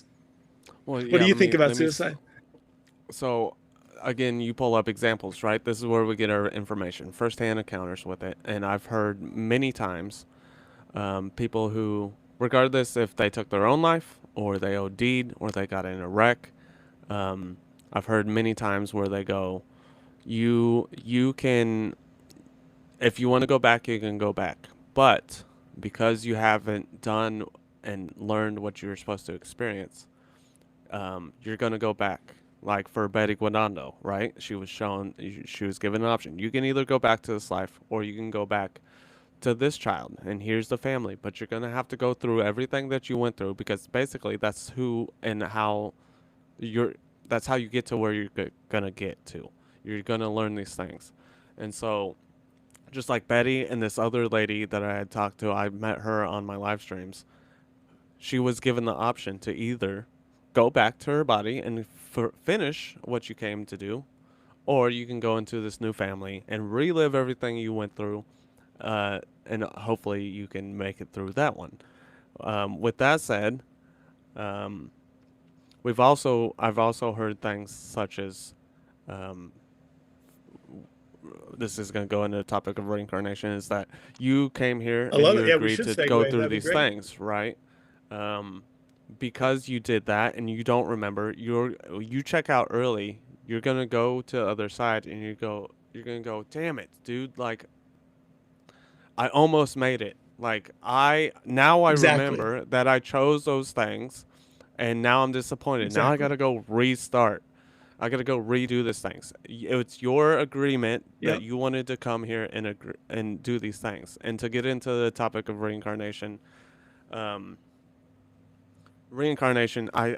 the only thing that makes sense to me anymore. There's substantial amount of evidence, anecdotal evidence, that reincarnation is a real thing, whether it's pre-birth memories, children with past life memories, past life regression, life between life regression, even in near-death experiences. Here's something that triggers me. I don't know why it just triggers me, dude. So there's a podcast that I watched, right? This lady who encountered Jesus, right? And this podcast is heavily Jesus is the only way. But so she encounters Jesus and she goes, oh, this goes into that. I'm jumping ahead. Go ahead. Yeah. Well, I'll talk about this later. I want us to share some of our favorite. I want to share some of our favorite experiences here shortly. But back to this encounter with Jesus. So she encountered Jesus. She goes, Jesus, why would you give me this such a hard life? And Jesus responds. He goes, I didn't. You chose this life. You chose these things. And going back to the podcaster, after she's done conversating, the podcaster goes, apparently he heard nothing of what she just said, because he goes, and a lot of people will do the same thing. Jesus gives the toughest warriors, the toughest lives or whatever. The strongest word, you know what I'm talking about, that saying. Mm-hmm. But you can handle it, yeah. He missed that entire conversation where she just literally got told from Jesus himself that you chose this life. It wasn't Jesus knowing that you were strong and you could handle it. And so even from a Christian standpoint, they only hear, and this goes into like skeptics, you only hear what you want to hear and then put your own spin on it. To go on to skeptics, when I was a skeptic, first near-death experience I heard was Colton Burpo's Heaven is for Real kid. Oh, yeah. And kid. his experience was really cool. He left his body, saw his parents in another room, described all these things. Then he went into heaven, sat on Jesus' lap, went to school, did all these things. Then he came back and described these things. But then I learned that his dad was a pastor. Well, that solves it. That's why he experienced what he experienced. That was my first near-death experience I had ever heard. And so I put it aside for 5 years and never heard a near-death experience again until I did, which ultimately I started to listen and change my whole perspective.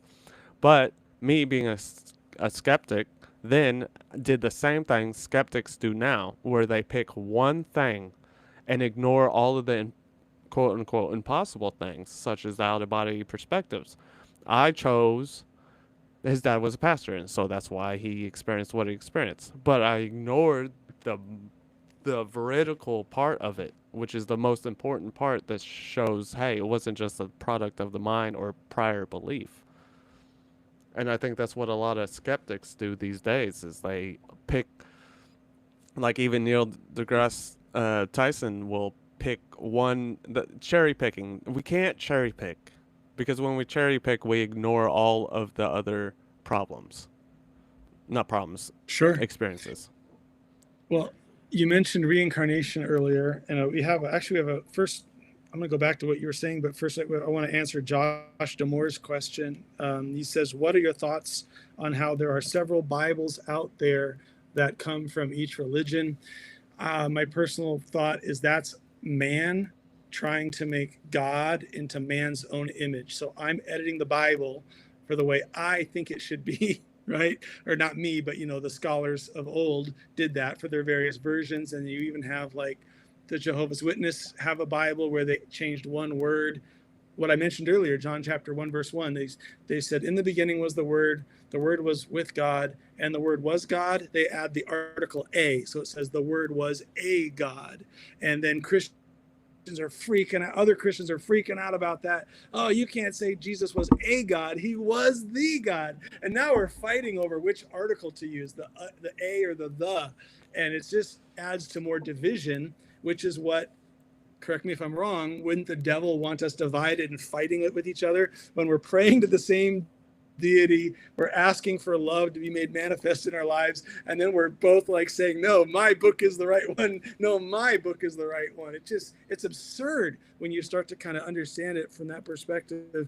So yeah, I think if somebody really wants to be a purist, like you meet a musician that doesn't like AI generated music and he says, no, you have to record it on GarageBand or Logic, you have to that's real. Then you meet another purist musician, no, you have to record your music on 3/4-inch tape, that's the real way to do it. No, you have to go back to a phonograph record and record it the way we did in the 1800s. Like, come on, like how pure do you really want to be?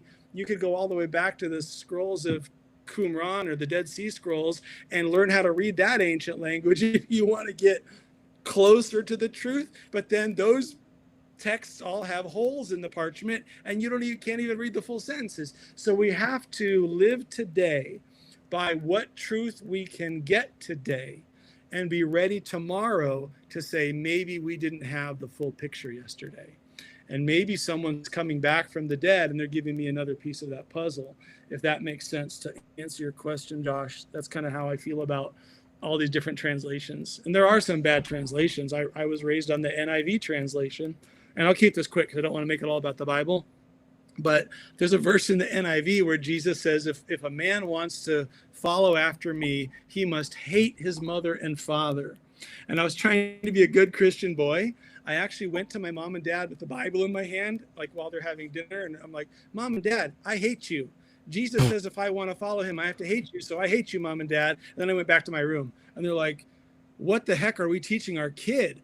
So it's obvious there are versions of the Bible out there that are not great. And if you latch onto it literally, you're going to get yourself in trouble. So that's my thoughts on different versions of the Bible. But reincarnation, you mentioned earlier, that's something we don't have to believe anymore. It's been scientifically proven, Tyler, the Children Who Remember Previous Lives book by doctors. I hear enough skeptics. It depends on what your version or definition of scientifically proven is. But for me, of course, it's been proven. Yeah. When you have thousands and thousands of children who, and again, these statistics are only of the people who come forward, right? There's thousands of people and parents who don't believe it, and so they dismiss it. They don't ask questions. They say it's an imagination, and so all of these statistics, they're probably higher than what they are presented to us. You brought up Ian Stevenson in a post or a conversation that you've had. I use Ian Stevenson almost every day, right? I bring up this nice. Research paper from 1995 done by Ian Stevenson with almost 1,000 children across the world from all walks of life, all walks of beliefs. One of the biggest things to come from that paper is that 78-ish% of those children who remember a previous life had deformities or birthmarks correlating to the way of passing and the memory of the previous life. That's a big ass number. And and a lot of people will Yep. be like, that's coincidence. Well, that's a big ass coincidence, okay? You're Right. that's Someone almost thinks they're three. so smart because they'll Go ahead. someone will say correlation doesn't equal causation. Yeah, but if you got like 100 different things all correlating, now you need to look at the cause.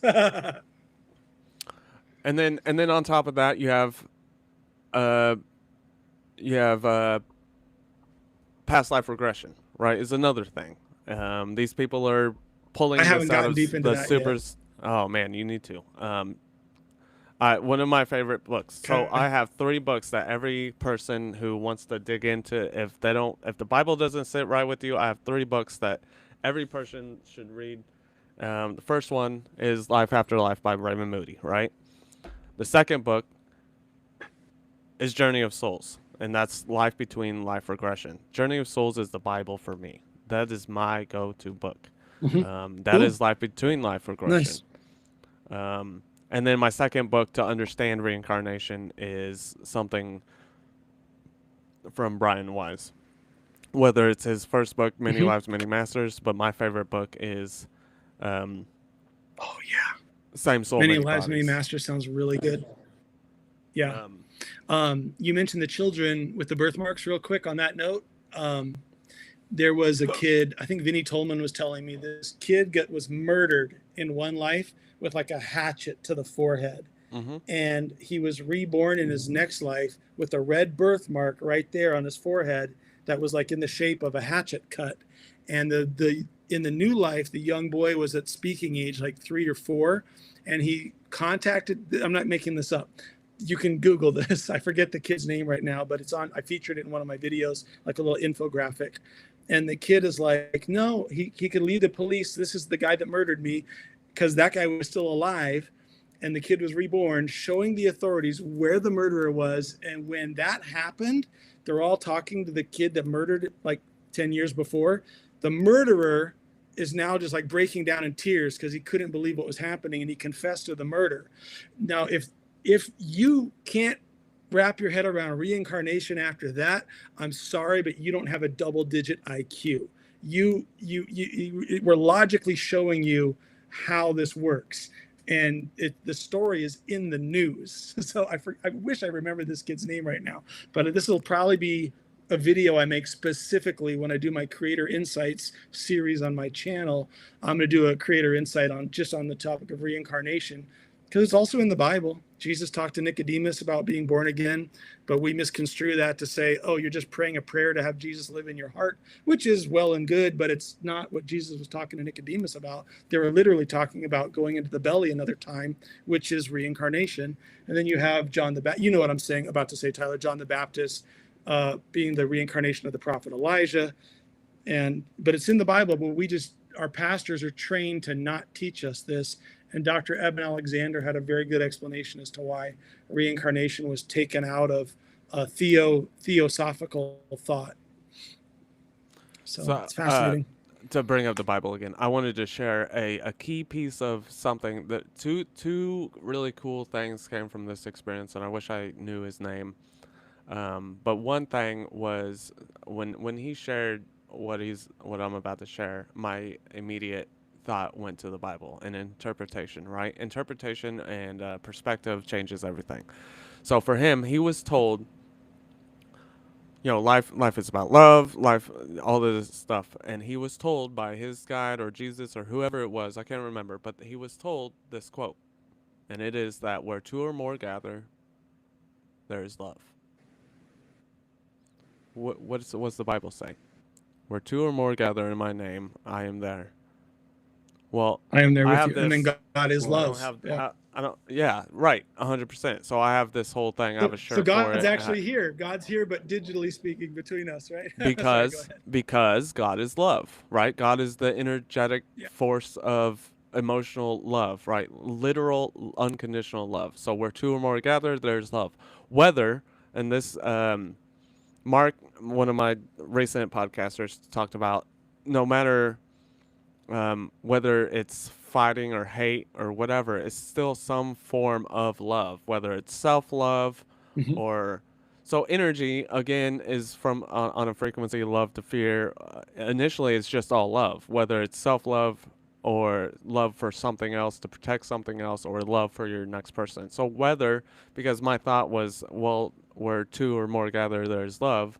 Well, war happens and two or more gather there, but that is for love of your country, right? So it still stands. Interesting.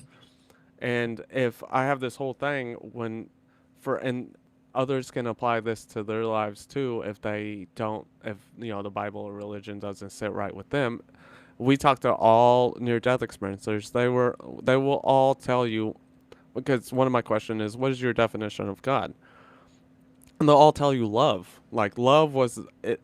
God wasn't this dude, wasn't this man on the throne. It was this energetic force of unconditional love. It was the thing that made up what makes life. And so if that's the case, if we take I've taken on the back of my shirt. I've got it right here. On the back of my shirt. I've got this Uh-huh. I've got this God is love shirt. If we replace Beautiful. the word God, if we replace the word God, Jesus, or faith with the word love, what do we get in Scripture? Love is the way, the truth, Love and the is life. love. Love is my shepherd. Yeah. Seek kingdom of love. The kingdom of love is within you. Love your neighbor above all else. Love each other deeply. It all starts to make sense, right? I can do all things through love. God is love. God is not a person you need to worship unless God is literal love. Then maybe we should worship God. And if you are separate from God, you go to hell. Well, once again, replace God with love. If you're separate from love, you experience hell. Why? Because you can't take anything but That's love exactly back right. to love, back to God. You can't take anything, right? So now everything starts to make sense I when love we it. take all of this data in and start to understanding it from this perspective instead of during a time when we couldn't read or write or didn't know why lightning existed. Oh, I wanted to touch on a topic about these many gods, right? Um, One could think Sure. God. So we live this human life and we don't see anything powerful, but one has this experience where they encounter this light being, whether and just like Vinny, he goes, "Are you God? Are you Jesus?" The first thing you see is this most powerful light being who knows everything and is full of love. Well, what's your first thought? Your first thought is, "Oh, you're my maker. You're God." So these many Hmm. gods may have derived from someone just seeing something bigger than themselves, and they go, "All right, there's a God," and this goes into the council of elders or these light beings that people see, this group of 3 or 7 or 15, whatever it is. They go, oh, each one of Hmm. these Yeah. are a certain god for certain things, whether it's the weather, god of love, god of whatever. And going back to my most recent podcast, not most recent, but recently I had one with Mark. Mark had an incredible experience, but he come to understand that these beings of light, these multiple beings of light that he saw, each one represented something, what a lesson, and that he was supposed to learn. So if he was supposed to learn love and compassion, then one of these light beings are the one of his guides that helped him learn that. And if one was supposed to learn a certain forgiveness or something, this light being helped him experience this. And so all of these group of beings, which I call the council of elders because it's labeled that in Sure. Journey of Souls. You could call Yep. it the Galactic Federation. I don't care what you call it, but Galactic Federation. none Yeah. Yeah. nonetheless, they're a group of near-death experience, or sorry, they're a group of light beings that have greeted you. And in Mark's Hmm. experience, each one has a specific duty. We learn in Journey of Souls that these light beings greet you and help you, and just like all these other experiences, they help you walk you through your life review. what we learn in Journey of Souls and the regression therapy, that they also come back and help you choose your life. And if that is true, then it's possible that each one of these hold a certain lesson, right? They help you choose your life. Each one of these people have these mile markers of lessons that we each get to, and like once maybe it's possible that each time we get to this mile marker we learn our lesson, the next guide comes in and helps you guide to the next lesson that this person is designated to you. So these are things that keep popping up, and this is like you start correlating either past life regression or near death experiences, and the understanding of these numerous, why this goes into why do we have multiple light beings greet us. Well, there are spirit guides for different reasons. And going back to what we were talking about is that they could be in the past, they could be labeled multiple gods, of God of love, God of weather, God of whatever, God of life, but the true thing is there's no one man who is God. It's the energetic, everybody is God, everything is God. Yeah, the spirits book has a Q&A on that too, of how ancient cultures, they were trying to explain what they can't understand. So there's a god of fire, a god of rain, a god of the earth, or whatever, and they didn't realize it all goes back to one source, whatever 5,000 years ago when those people existed. But the other idea that comes to mind is even the quote from Jesus, and I do believe Jesus quoted the psalmist in John chapter 10, verse 34, which was, "Know ye not that you are gods?" And some people say, oh, he's just quoting poetry from the psalmist. Really? Because there's 150 psalms. Why did he pick that one verse to quote to remind us about our divinity when he could have quoted 150 different chapters of the psalmist? He chose, and somehow that made it into our canonized Bible to remind us that we are, I just say, for lack of a better word, lower G gods, because we're a break off of that source. You have the flesh and blood in you from your biological mother and father, just as I do, and then a person like born in another country, they're going to have different shape, face, different skin tone, because they're a little product of their mother and father. So if we are also a product of the Creator, and Genesis chapter 1 verse 1, we're made in that image, then why wouldn't we just jump into that and tap into that divinity more? Because everyone admires like a savant like Mozart that can play piano like magic, right? Everyone admires someone that's really talented physically, but wow, what if someone is talented spiritually and they're doing like walking on water, or they're multiplying the fish or the pizza or whatever? Like, hey, can I do some of that? And then the guy that did that told us that we can be doing that. And this is one thing that really pissed me off with going to church, is some people actually say, oh, miracles were for back then. God doesn't do miracles today. I call bullshit. I've seen miracles happen in my own life. I've had answers to prayer that I didn't think were possible. And in such a weird way, I'm like, okay, that was a miracle. And so I know that God's source energy wants us to tap into that divinity. And I think that's just a whole nother fascinating topic we could segue into. What do you think about modern day miracles? Very possible. They happen every day.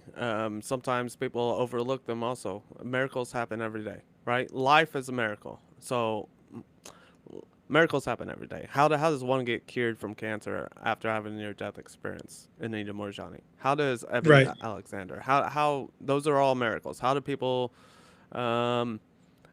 Miracles happen every day. They're just overlooked, or they're described as medical miracles, or whatever the case is. Hey, Adam, can you say your TikTok handle? Yeah, at My Spirit Lives On. There may be a nice. dot in there. I think I got the original. It might be My Spirit Lives .on, but it'll be the golden unicorn logo. I'll show you on my. I'm just getting back into TikTok. It's like, I don't want to be mean, but it's a little bit of brain rot. There's so much happening on the screen on TikTok. It's like, it's almost a headache to look at sometimes. Well, you got to get in the right algorithms, Sure. Where's my TikTok? Yeah, this is something where I I could use some help with social media, but I don't want to pay like a person $10,000 to help me. That's the TikTok right there. What's that handle below? It says my spirit lives on. What's Yeah, right underneath? my spirit lives .on. My spirit lives .on. Perfect. All right, people on Didn't TikTok get. are I asking think I did right get now. the original. I think I did get the original, and then I screwed something up, and I accidentally deleted it, and then they won't let you have it back again, or you got to wait 2 weeks or something to get the original handle back. So. Yep. I'll tell a funny story real quick. It. I changed. Yeah. I was trying to put. I can't put a question mark in my name on TikTok, and so like I was trying to change it one day, and I changed it a few times. So I was trying to put capital letters in there, and as I'm doing this, yes, Jess, my spirit lives .on. Yes. As I was changing it, I was not paying attention, and I instead of putting "Did you die" podcast, I ended up putting "You did die" and not realizing it until after I submitted it. And I freaked out because I had changed it. I thought I was going to have to wait like a month or a year. And I was like, I just ruined everything. You did die podcast.com or whatever. TikTok. You almost thankfully, died. You almost died from the panic. I literally, dude, I panicked. I was like, I just ruined this. But I was able to. I was wrong in my thinking that I had to wait a month. I was literally able to change it that moment, and after I changed it that moment, then I couldn't change it again. So I was like, "You want to talk about miracles happening? That miracle happened right then." Yeah. Let's get into cool. our favorite. Let's tell some stories of our favorite near-death experiences, favorite stories that we've heard. That'd be great. And then any questions in the chat too. I'm open to talking about questions in the chat. Who was your favorite person you interviewed so far? If we can play favorites, this is not to say anyone's less important than someone else. We just have people that we have an affinity for. Yeah, for sure. I want to share two. I suppose. Yeah. The main one, I think, comes with the biggest lesson, or it's the one that sticks with me. It comes from Mike. His username is Mike Hawk on TikTok. Weird name to come from someone who's so loving. See what you did there. We see so what you did there, Mr. Hawk. Yeah. Well, everybody give it up for Mike Hawk. Anyways, it's not that kind of show, Mike. Come on. We love Mike. I don't think he's in here. He would have shown himself. But so Mike shares very often. He's probably the most. He has the most time on my show, second most time next to Blake. Shout out Blake. But Mike's story goes like this, and this goes into I pull up Vinny's experience also, and I'll say why. So Mike was on his motorcycle, crossed an intersection, got hit by a car. He found himself above his body, like 15 feet above the ground. Now this is a simple near-death experience. It's not something super detailed. It's not something crazy. It's so small and so simple, but it comes with the biggest lesson. And I freaking love Mike, and he tells it with such emotion.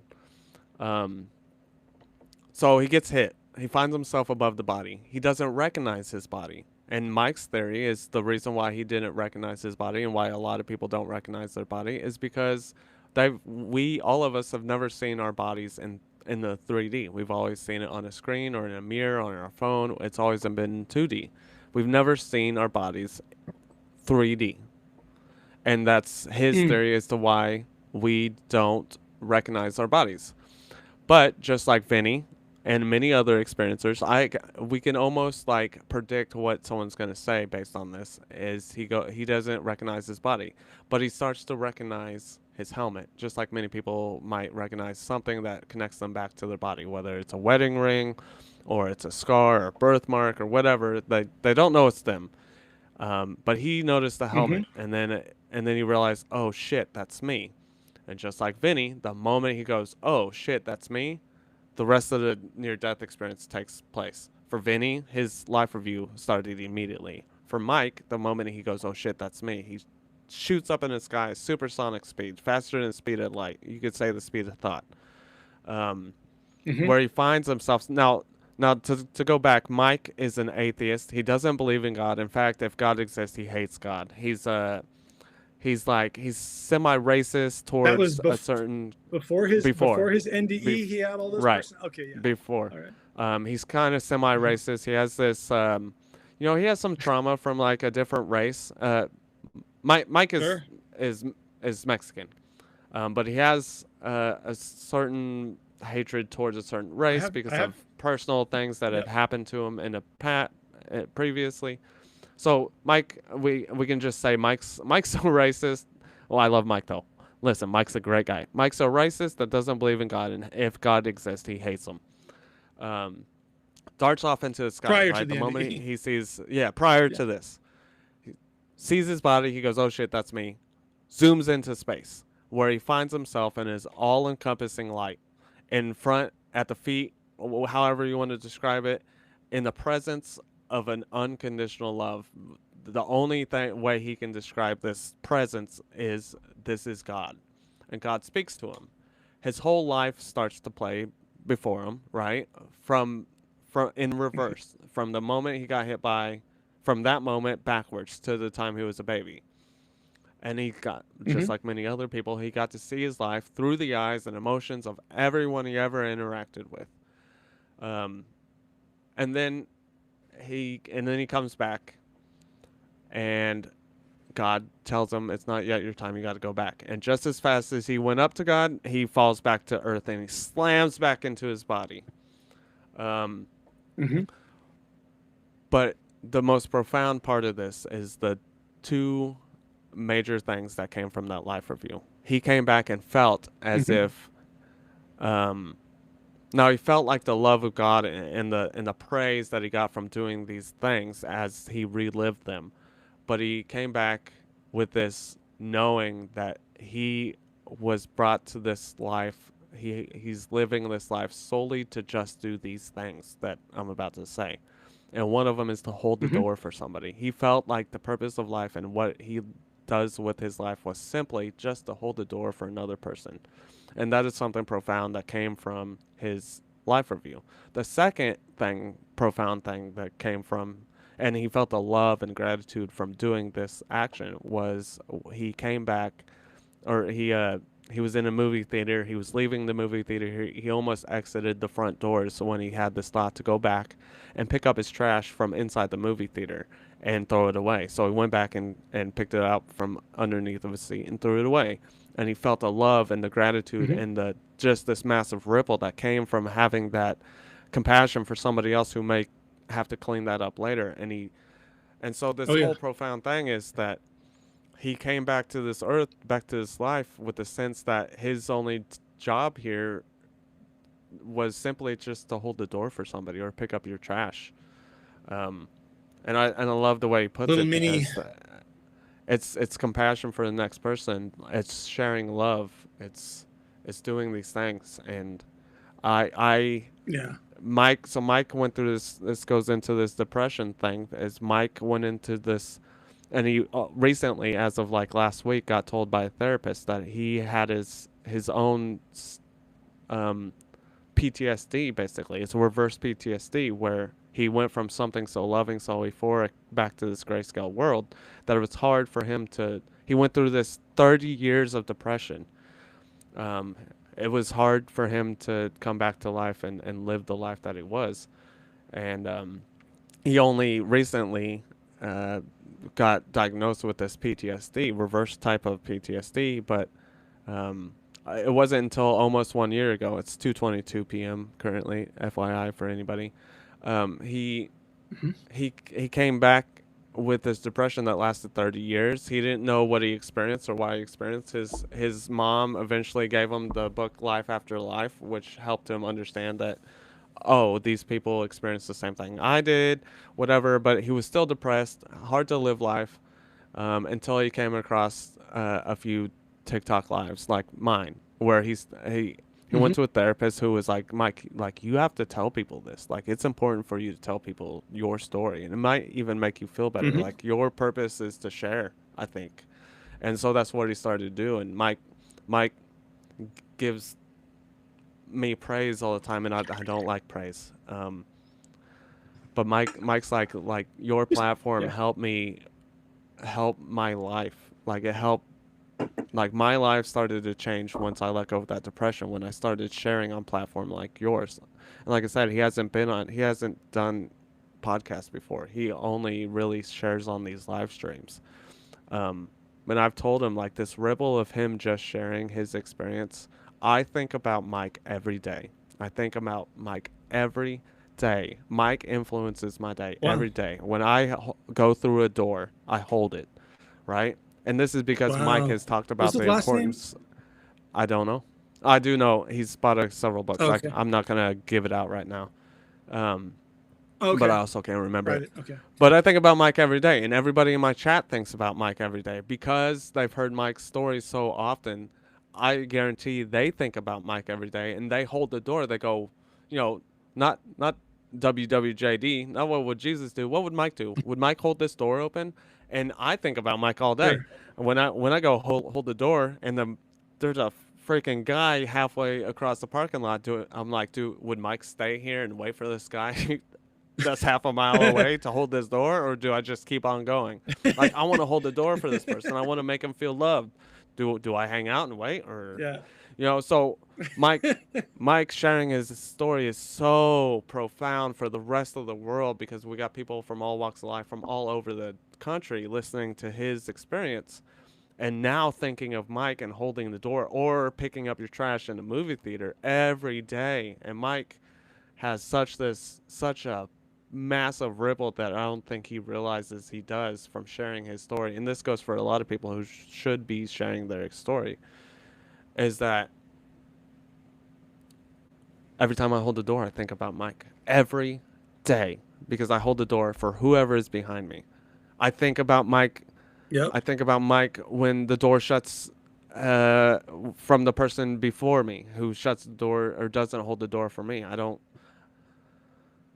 Mike is in my thoughts. I love Mike, and I love Mike's experience and the lessons that not only Now but want to many meet people this in my guy. chat every day. Yes, you do. Yes, you do. Very much so. And he tells it with such emotion. And maybe someday you can come listen to his experience and you can pull him up.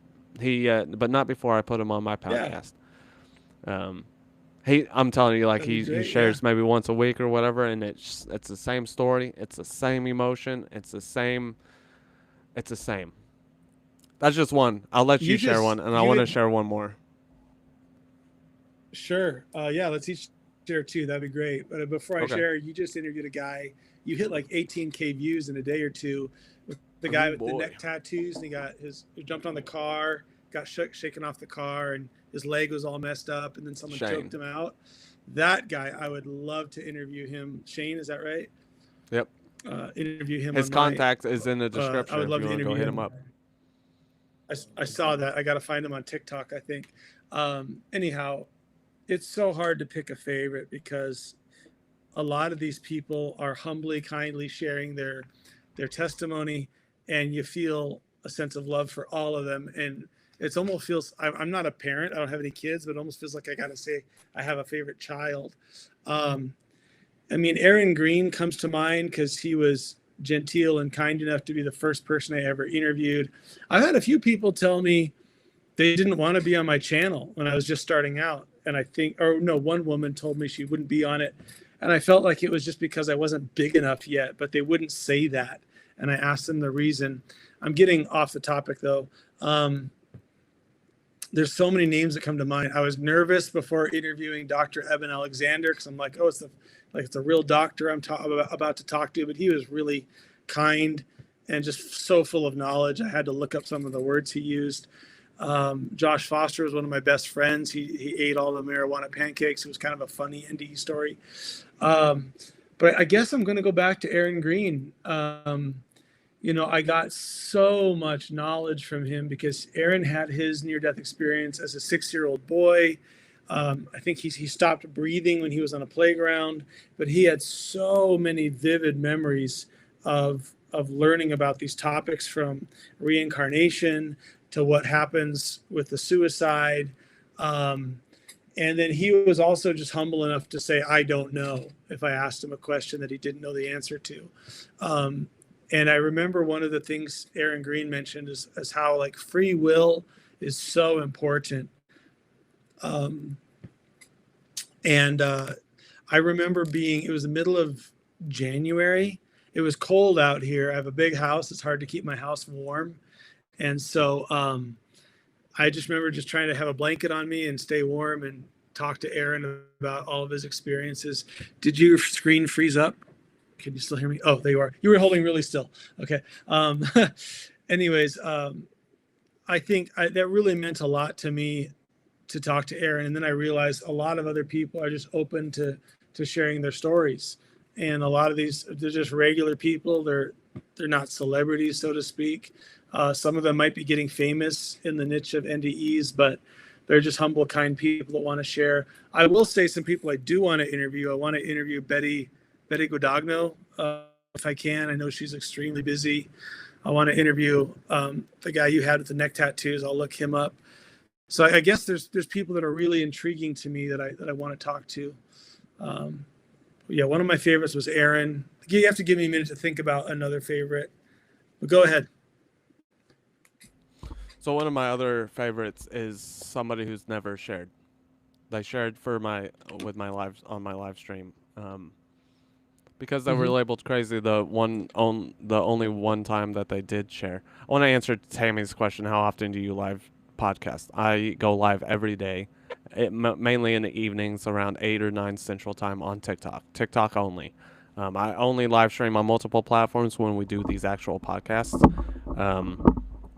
But I'm live almost every day and sometimes during the afternoon. So if you're on TikTok, it's Did You Die Podcast on TikTok. See if we're live, mainly in the evenings before bed. Be careful because I'll ruin your sleep schedule. To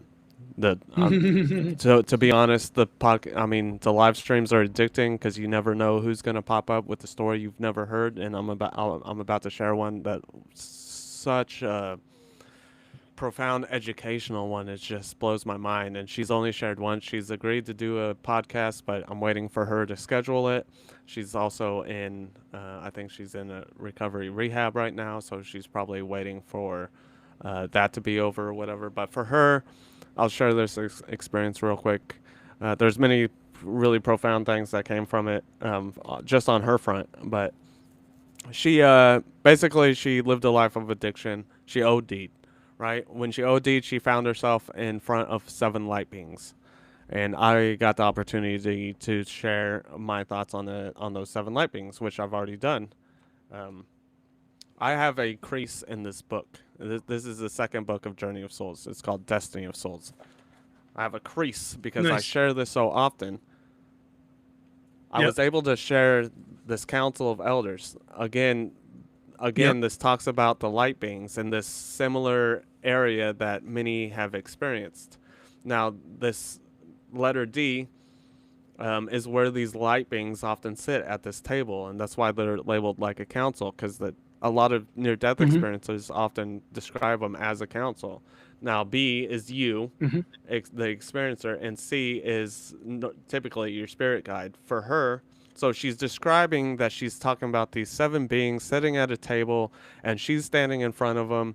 And then she goes through a life review, and I'm able to pull up this book, this diagram. That looks extremely interesting. I got to get a copy of that. And she gasps because she goes, that's the layout. Like she's never seen this before. She's never heard this before. And that's why these books are so important, because we can only ask near-death experiencers certain questions, and they can only answer so much. But in hypnosis, we can ask all the questions and get all the answers, and that's what these books do. And so that's why these are my Bible, because they go into detail, especially with this council, with these number of being of lights. So when I show her this, she gasps. And she goes, that's exactly how it was. And this person behind her, she thought was her ex-husband, who I think previously died. And maybe it still was, but he was her guide or whatever. A lot of people see the person behind them as Jesus. So regardless of it, this is a commonality. Now, after I show this and explain to her what this book describes these beings of light as, they help you through your life review. She, that's exactly what happened with her, is she went through a life review. And one of my main questions to people who have had a life review is what's something profound that you took from it? Because I think it's the most important thing that we can learn from near-death experiences. They show us the meaning of life, the purpose of life, and how we should be living. For her, before I asked this, she said she, she, one of the memories was that she either held the door for somebody, or I think it was this one where she put her hand on someone's shoulder and said, "I'm glad you're here." And obviously, by doing that, she flip-flopped that person's day, thought about it all day, which ultimately ripples out to everybody else that person encounters. Right. But at the end of Yep. this, I ask, what is something else profound that you took from this life review? And she goes, all right, in this live review, I was able to ask questions. Now, I didn't ask. She didn't ask why did these things happen to me. She asked why am I the way I am, and so she got taken back to a baby. So she got to see herself as a baby. That's a good question. And seeing herself as a baby, she saw that she was never held. The bottle was always propped up, and she was never held. And she knew, because things on the other side, she knew in that instant that because she was never held, chemicals and those neurons didn't fire off in her brain the way that they're supposed to. And so growing up, when addiction took over, she found these substances that did fire those chemicals off in her brain. And she held on to them even more, right? Which led her to her addiction and all of this stuff, simply from not being held as a baby. You hold a baby, the bonding is important. And so because she lacked that as a baby, like most of us don't, it's a natural thing. She didn't get that. And that led her to her addiction and on this massive scale, and which ultimately led to her OD, and it made her who she is. And I just thought that was so wild and so crazy that something that we do with our children now can ultimately affect them 30 years down the line, or even 15 years down the line when they're introduced to these substances, simply because chemicals weren't fired off in the brain. And I'm sure that's probably taught in parenting and science or whatever, but it's crazy that it was a lesson in her own thing, that simply not holding a child when you feed them could affect them 15, 20, 30 years down the line. But she's clean and sober now. She's clean and sober now, and she's in a recovery house right now. And I think when she's again, I was the first person that she really told. She only told one other person, and it landed her in a loony bin, and they called her crazy, tried to medicate her, and so she didn't share that with anybody. But again, one of the awesome thing, as she told us, I was able to pull up this book and share. You're not the only one, and share my thoughts and knowledge on why, who, and what these light beings do, and then later on, I now understand, and I truly believe that each one of those light beings are a lesson, a guide to a certain lesson, and that's. Oh, okay. That's an experience nobody's heard unless you're on a live stream. It's something that she hasn't shared with the world, and I think it's so profound that it needs to be out there. She needs to share it with people because it comes with a lot of important messages. Yeah, that actually makes sense of each light being a different lesson. Haley says, who does past life regression now that I could go to? If you go to qhhtofficial.com, you can go and type in your area code, and it'll bring up certified regression therapists in your area closest to you, and they come with a level 1, 2, or 3. They're certified. Some of them are apprentices, but they'll give you all of their information, and you can call or email or message them yourself. That's qhhtofficial.com. That's Quantum Healing Hypnosis Therapy. Tammy also says she was at the council chamber in the comments, which is super interesting. I was going to answer my other favorite. I had to think about it for a minute. From all, like, I've interviewed about 50 people now. Vinnie Tolman, I think, is probably my top favorite so far. And there's so many more people I want to talk to that we will. And I know you and I will both be getting lots of interviews as the years go on. But Vinnie coming back from his NDE with like his 10 principles that he broke down, like being authentic, and then love, like loving everyone, avoiding all negative influences, releasing all prejudice. And even if you're prejudiced towards someone who's prejudiced, well, then you're still harboring prejudice. It was really interesting. Talking about Vinny, one of his chapters in his book called The Light After Death. I can bring it up on my phone here, but talking about the news media, our modern news media being, quote, a religion of darkness, unquote. That people are just, they've got the news playing in the background all the time. They're addicted to it. Like, oh, did you see what just happened? Trump did this, or Putin did that. And they're so addicted to this feeling that they get, but it's all like low frequency stuff, like hatred or anger, or I got to protest this. But they're addicted to it, and they don't see it as a religion, which is what makes it even more insidious. Because like, how do you, if you don't realize you're being deceived, and the media does tell truth, but it also lies to us a lot, or it twists the perspective to make you feel a certain way, because they are preying on your emotions. But that's like one of the really powerful lessons I got from Vinny's book called The Light After Death. I don't make any money on that, but I can't recommend it enough. Like, Vinny's book was the audiobook. I listened to it while I was driving to Reno the other day, and I listened to it a second time on my way back. He was one of my favorites to talk to. And I guess also Peter Panagore. It's so hard to stop at just one or two. Peter Panagore is a really genteel, intelligent, and humble guy. He now does like a chaplain for a maximum security prison out on the East Coast in the state of Maine. And Peter Panagore, the morning of our Zoom recording, he's like, "Hey bro, we just had a power outage, a pole crashed onto a utility truck." And he's like, "Can we postpone for later this afternoon?" And I saw on Peter's Facebook, he was literally out in his community trying to help people while the electricity was out. We had to postpone. I'm like, "Sure, no problem, we can postpone."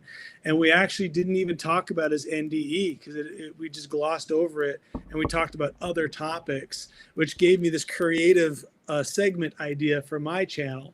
And I'm going to call it Not Another NDE, exclamation mark. Because it's like, some of these people, they've told their story 100 or 200 times. And I'm like, hey, if I put myself in your shoes, you probably don't want to just say the same thing again. You probably have new revelations, new insights, new thoughts that have come to you. Why don't we talk about some of that? And so Kai Funk and I, the guy that smashed his motorcycle, is facing to I met Kai on TikTok. Kai's awesome. He's going for the acting thing right now, the Hollywood thing. So good luck with that. And I mean that in the best way, like really good, break a leg, good luck. But Kai, we did not another NDE. And then Peter Panagore, we did not another NDE. So if I talk to Vinny Tolman again, I'm like, hey, bro, let's do not another NDE. What's going on in your life? What's happening? And I think that, it's just a little seedling of an idea that I have, but it's going to be exciting.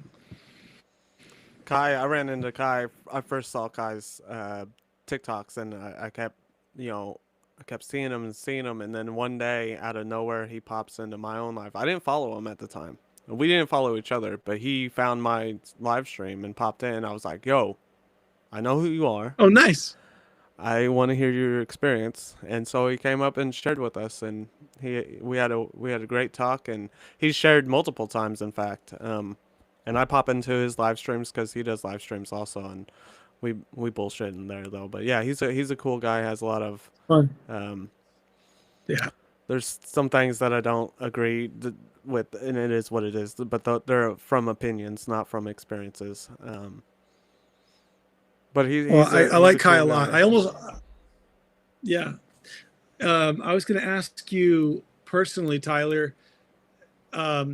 I actually don't fully know your reasons why you got involved into your channel. Did you ever have a close call? Like I almost drowned in the river and I heard a voice talk to me. Did you have something close to an NDE yourself, or have you ever had a moment like that in your life? Nope. Nope. A lot of people think I have, Never and held up a gunpoint, never fell off of a cliff and you thought you were going to hit the dirt, but you landed in the water. Nothing like that. nope. I think my Okay. moment of realization came from my darkest moments, the hole that I dug after. Look, I Oh yeah. during 2020, I gave up on life, dude. I literally gave up. Oh yeah. I self-sabotaged myself. I did all that. And I put myself in this hole. I basically lost everything, materialistic wise. I see now that I didn't lose anything. I just lost material stuff. But in a moment, Right. in Right. this hole that I'm in, I start getting into like, I started getting into like ancient Egypt, and I started getting into UFOs and aliens and Area 51 type of stuff. And at some point, like I even asked myself, I'm like, why are you so intrigued? Like, you're not gonna. I'm what I basically am doing. I'm looking for the answers of life, and I'm looking at it from through these sources. But also, I'm an atheist. I don't believe in God. I was raised Lutheran, but as soon as I was able to not go to church on by my choice, I didn't. So I live, and life takes a hold of you. You have kids, you get married, all these other things. But at this moment, I'm in the darkest point in my life. I'm in this hole, and um, again, like I have this thought is like you're not gonna find answers. Like if answers were out there, society would know them. Um, and I told you earlier, as I heard Colton Burpo's near-death experience, but I dismissed it with one little dumb little fact that his father was a preacher, and so that's why I experienced that. I set that aside for like 5, 6 years until I came across, uh, a little over 3 years ago, I came across a near-death experience on the tube, and I was like, well, that's crazy, that's interesting. But this person's father wasn't a preacher or anything, but they were atheists, but they were saying the same thing about leaving their body and seeing light and going through this life review and all these other things. I thought it was interesting, but I wasn't sold, and so I started to to listen to more and more. And then I went home that night and I couldn't wait to listen to more to see if I thought I was onto something. I was like, they're so similar. They're saying the same things, same messages. And so that night I listened to Right. more, and then I was addicted. I think they're onto something. I'm onto something, right? And so the next day, and the next day, and the next day, and there hasn't been a day since that day 3+ years ago that I have not heard a near death experience, or that I seeked out a near death experience. Once you go, oh, this can't just be explained away with the brain, and they're holding key pieces. It was almost as like overnight, where this a lot of people will say born again. In that definition, I was born again. Like my depression Awesome. um was cured that day. My Yeah. jealousy was cured that day. My want and need for materialistic things was cured that day. My whole life changed that night, um, when I realized, holy shit, Mm-hmm. maybe life does have purpose. There's something behind this, and I got the answers of life that I was looking for, that I didn't realize I was looking for at the time. But I Right. got those. I thought it was impossible. There is no proof. There's no answer out there. But now my mind's different. I think the answer is out there. We just have to be willing to listen. I think religion has dulled our senses down to think, because there's so many religions out there, that it makes us think that, oh, there Absolutely. is no answers out there because everybody else is arguing and can't agree with each other, that there is no true answer out there. Well, I disagree. We live in the greatest time in human history. The collection of data, modern medicine. We're bringing people. More and more people are coming back from the other side that we can start to collect this data and get an understanding of what is happening on it and why, what life, we're getting the foundations of life, the reasons for life. And now I think it's just, I think Right. that's the answer. Just like anybody else who will be like, Jesus saved me, and they want to go and share that with the rest of the world. Well, I changed my life through Jesus, and well, I'm going to greet you to Jesus. It's the same thing for me. Near-death experiences changed my Sure. life, my perspective, so I want to share that with you. And to go back to this And whole platform, why do I have this whole platform? So just so we're clear, and the rest of the world knows this, I am Betty Godondo's biggest fan, okay? I will fight you. no, I I'm was Betty's biggest fan. no, I'll disconnect right now. So I found Betty way early on, way in the beginning, before she was well known like she is now, and I couldn't get enough of her story. I Sure. told Betty herself, I was like, Betty, I think I know your story better than you know your story. Like, I am your biggest She's got a fan, Betty. riveting Like, story. I love your The experience. blunt honesty. And Yeah, the and to blunt to honesty be is real, so like beautiful. Yeah. a part of your story plays into my sobriety. Like, to stay sober Oh, is you play into that. Not only that, I created this. I wanted to start a podcast solely because I loved her experience so much. I was tired of listening to other people ask her questions that I wanted to ask her questions. So I made this YouTube channel called Rude Awakenings, and Rude Awakenings was a play on her experience because it was a rude awakening for her. And so I created this name. I messaged her and said, "Hey, I've created this thing. Love for you to be on it." A few weeks later, she responded. She was like, "I'm not taking any other podcasts until like November." This was I got the same earlier in message. the Yeah. year. Yeah. And it rightfully so.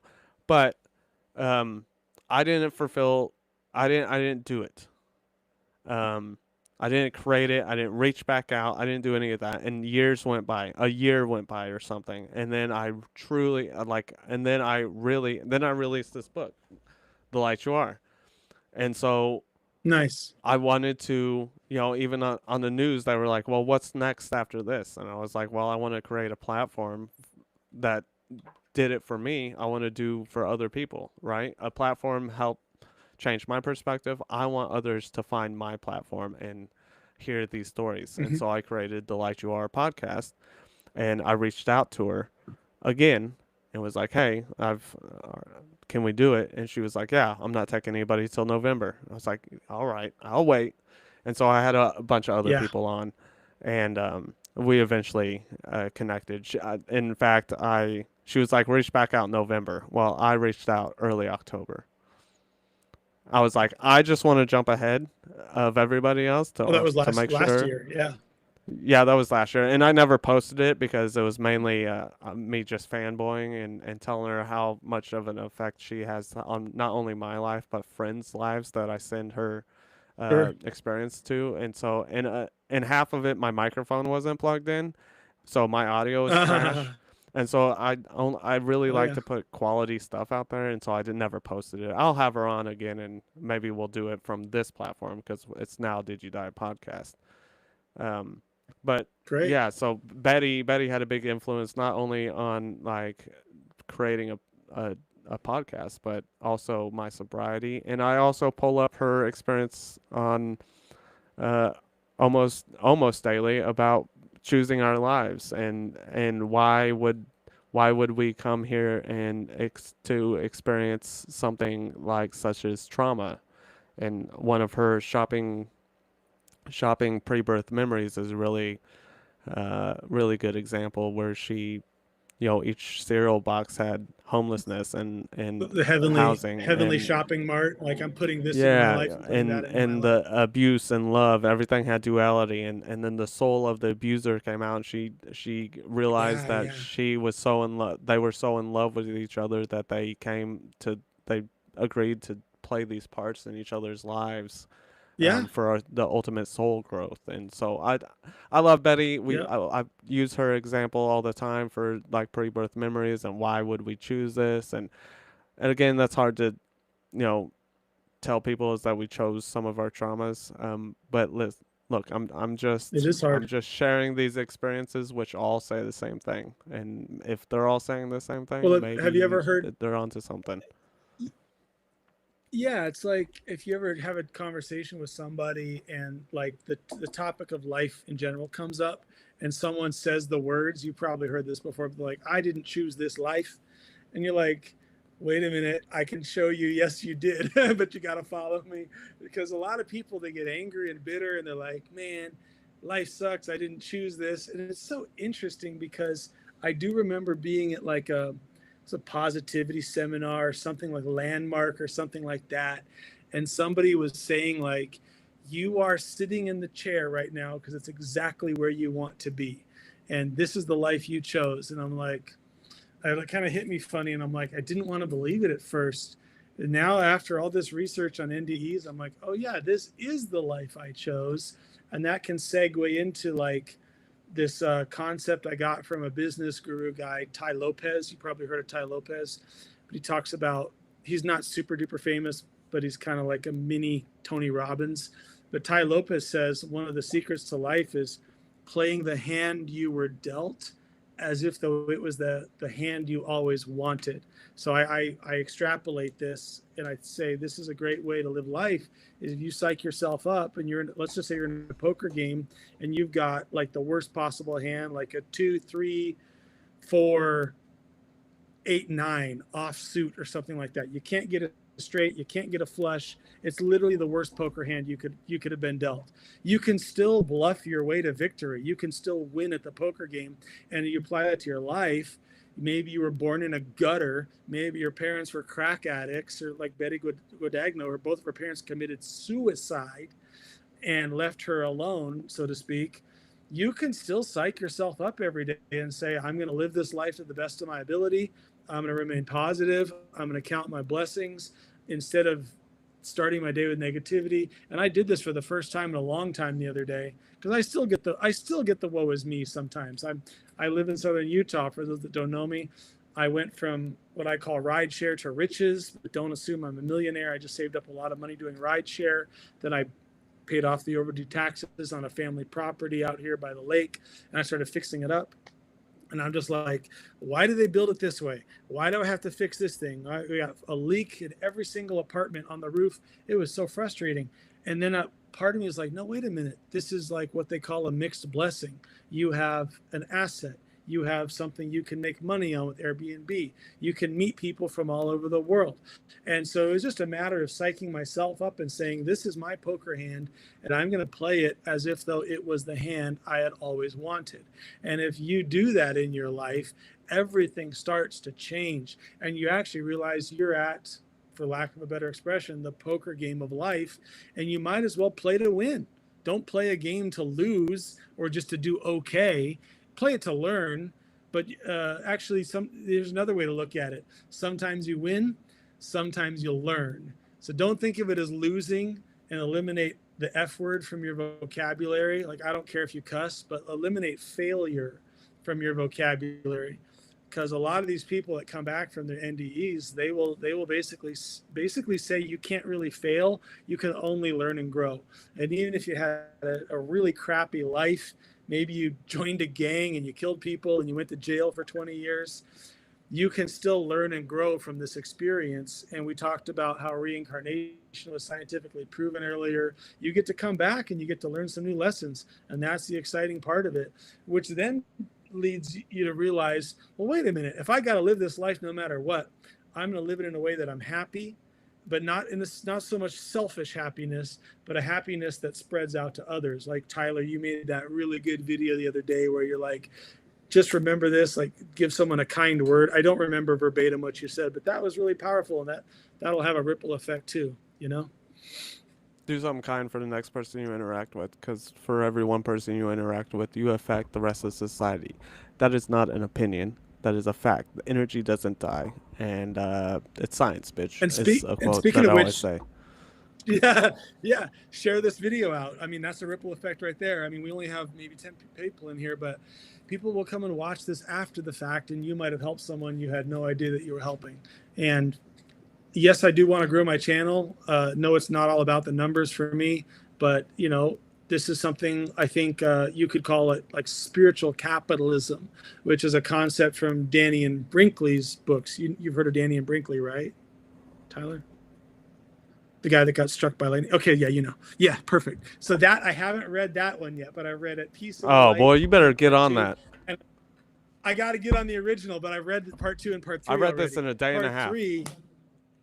Did you read Secrets of the Light, part 3? That one, that book is fascinating.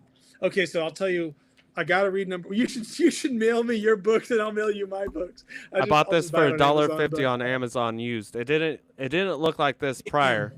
This is how many times it was just $1.50 used on Amazon. I read it in a day and a half. I love it. Dude, show and tell right here. I'd love to. You read a quote from yours. I'm gonna read a quote from mine real quick that I read all the time. This came from one of his light beings. Yeah. It goes, I heard this being's message in my head again as if through telepathy. And I share this with a lot of people. Humans are powerful spiritual beings meant to create good on earth. This good isn't usually accomplished in bold actions, but in singular acts of kindness between people. It's the little things that count because they are the most spontaneous and show who you truly are. There's a whole paragraph in this other book of Danians. For those that don't know Danny and Brinkley, really quick, he was he's very big in stature. He's like 6'2". He was a bully on the playground when he was a kid. He joined the military. He was ordered to bomb families just with the command, a push of a button, killing people. And when he was back in the USA, he was on a landline phone in a hotel. The hotel got struck by lightning. The lightning went in the cable of the landline phone, and it zapped him, left him like a crispy, scary-looking horror movie critter lying on the hotel bed. His shoes got welded to the floor of the hotel room from the lightning strike, and this has all been documented. He's had 3 NDEs, and he's also written 3 beautiful books. So that's what we're reading excerpts from right now. I really want to, so I guess I'll read 2 things here. There's a paragraph about spiritual capitalism. Did I just find it? I think I did. This is page 11. He says, by the time my life review ended, I was aware of another vitally important fact. The universe is systematically designed to assist us in the fulfillment of our desires. However, there is a hook, and a sizable hook at that. You see, within the system of universal consciousness, no mechanism exists for the discernment of what we call right or wrong or any sinful act. Simply put, the universe does not recognize the difference between light and dark or good and evil. Therefore, we must. It is up to us, for within us resides this innate knowing. We have come to this earth for the express purpose of learning to master the proper execution of our pre-existing spiritual wisdom. We will act as our own judge and jury. Take it from me, this is far more eye-opening point of view than any religious perspective we might now maintain. And in the end, we alone will hold ourselves accountable for our every thought, work, and deed, as well as the resulting ramifications in the lives of those we touch. That's page 11. But he also mentions a concept called spiritual capitalism. And that really hit me hard because he talks about how we live in a society of godless capitalism where the bottom dollar is every corporation's biggest goal. Got to make more money last year. We don't care who we step on as we climb the ladder because we're not going back down the ladder. That kind of a godless corporatism that we see all throughout America, whether it's Starbucks or McDonald's, and quality going down while prices go up. So the spiritual capitalism component kind of has to do with doing something good for the world and being paid for it. That's why, like, I have no shame. Like when I hit 1,000 subs, yes, I'm going to run some ads on my channel so I can get what I'm doing to pay for itself. And there's no, I mean, this is getting into the whole concept of money and is it okay to make money? And some people have hangups about that. But yeah, Danian's a legend. I love Danian. And I could probably use a restroom break if we're going to go much longer. I don't know about you. I'm waiting for a text from my sister. We're going on a hike soon, but she hasn't said she's leaving yet. So go ahead and do what you're doing. Cheyenne says, I vote Tyler reads us a bedtime story at the end of lives from now on. Bedtime stories and lullabies is a great time. Right back. Bladder is full to bursting. Remember this song? I think. Sorry, I can't sing it right now.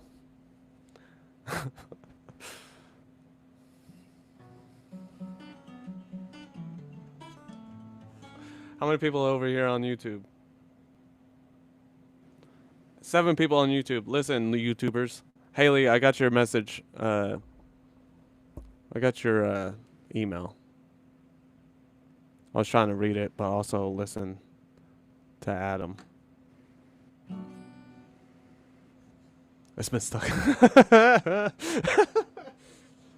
Sometimes I sing that to my sister. Anybody on YouTube, check it out. We're always live streaming over on TikTok. If you want to hear some stories you've never heard, or if you want to share randomly to a place where it's not for the internet to see forever. But keep in mind, sometimes there's 150 to 400 people in the live, so there is people watching, but again, it's not recorded. So if you want to share once and one and done, that's cool. Yeah, come find us on TikTok. We're live every night. I wanted to talk on Daniels real quick, because again, I bring up Daniels often, and I read that quote often, and I love this book because it talks about, this this man was a bully. He beat up every kid in his school, and when he beat up everybody in school, he went to the next school to find the biggest bully over there. And he'd cheat to win, and whatever the case. And then he channeled that energy into the military. And this, he really opened my eyes up into like service and stuff like that. I have a different, more, yes, doing service is you are brave. Thank you for your service. That's a brave thing to sacrifice. But he opened my eyes to what we are actually doing over there. And you talked about him pushing a button and bombing places. Well, he didn't only do that.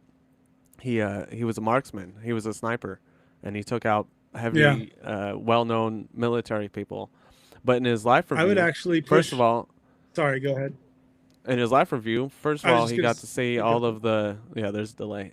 He got to see everything all of his fights. Not only did he get to see his fights, he got to see his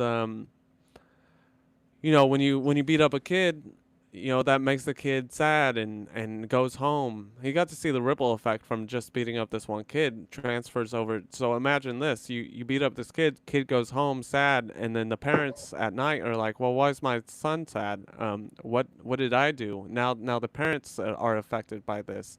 Now the parents are like, I'm a bad parent, and so the parent goes to work, and they go to work, and their work starts lacking, and so the Janice over in the other cubicle is, well, this person's not doing the work. I hate Janice, and so now the boss is like, well, Janice is not doing, or whoever, this person isn't doing the work they are doing, and they don't deserve a raise, and this ripple effect literally goes forever because you beat up this kid. You don't realize this thing. The sadness that you've created just by harming this one person created sadness through the parents, through the co-workers, which ultimately go home to their parents and are like, I had to take on extra work because Janice didn't do her work, right? So aside from that, so he sees the life review of the kids he beat up. He then goes and sees the life review, or he gets to relive his entire military experience, where he's sniping people in the jungle, and he blows their head off, and he gets to see it from their perspective, the confusion of what the hell just happened, and then he gets to see the ripple effect from the families who lost a father, and then obviously that goes on for generations. Loss of life goes on for generational traumas. And it just like opened my eyes to like people in the military. Even sometimes we don't even know what we're pinned against each other, right? This person hates you and you hate them, so take them out. If we're fighting for corporate reasons, we're fighting for the man. We're not Halliburton seeing and people. all We're these not seeing war people machines. as humans, and they have lives. They have loved ones who love and cherish each other, and it just opened my eyes. Daniel Brinkley's life review was like really. I've read it multiple times because it just shows this massive ripple effect. And Right. he got his life review at least I- at a minimum of twice, where he died the first time and saw it, and then obviously he changed his life. He became more loving. He started to do all these kinds of things, and then he went and had surgery, which ultimately he didn't want the surgery to begin with. He was like, I'm going back home. Fuck that. I'm not doing that. And then the cool thing is Raymond Moody convinced him to get the surgery because he needed his help. And so he got it. And he, once again, popped out of his body and went through another life review, the same life review. But he also got that extended life review after that first life review that he got. So he got to see his before effects and he got to see his after effects, which are really profound. Absolutely. I think if I had joined the military, if I had, and someone told me, thank you, Adam, for your service, I wouldn't even like the sound of that anymore, knowing what I know now. Like, who are you serving? You're serving Halliburton, you're serving Lockheed Martin, you're serving a war machine that's killing innocent people in other countries for the 13 families that rule the world. And this is a whole other topic. We don't have to go down that rabbit hole. But after directing political talk shows for 5 years, I would be happy to get buff, strong, 4% body fat, learn how to use a gun every which way possible to defend my own home, my family, my territory from an outside invader. But I wouldn't feel comfortable getting on an airplane and dropping bombs in some other country where I have hardly any clue who those people are. I wouldn't feel good about that at all. I don't. Anyways, that kind of triggered a feeling in me, the whole "thank you for your service" phrase. But yeah, Danny's story is unlike anything I had ever seen. And thankfully, I'm 1 degree of separation. I'm interviewing Tim Kushner later this month. Actually, we're supposed to schedule for this coming week. So Tim and I will be there. That's Tim. Obviously, that's Danny and that's Tim. And they're each holding the other person's book. But Tim is out in Las Vegas right now. And he had his NDE on the same calendar month and day, different year. But it was like September 17th. So Danny and Tim both share an NDE date, if that makes sense, even though I know Danny's had more than one. Yeah, Tim's story is really wild. He was in love with this woman named Laura, and so they were trying to do everything right. Oh, we got a comment here. Anyways, they were waiting for marriage. They were madly in love, and they had seen each other when they were younger. And then one day she approaches him as an adult and she's like, do you remember me? I saw you on the school bus, blah, blah, blah. And it was like that soulmate connection, right? When they looked at each other. She died a week before the wedding. And they were trying to do everything right, like air quotes on right, like get married the proper way and be celibate until marriage, which I applaud that and no problems with that at all. But it's just kind of shocking that she would be taken from him.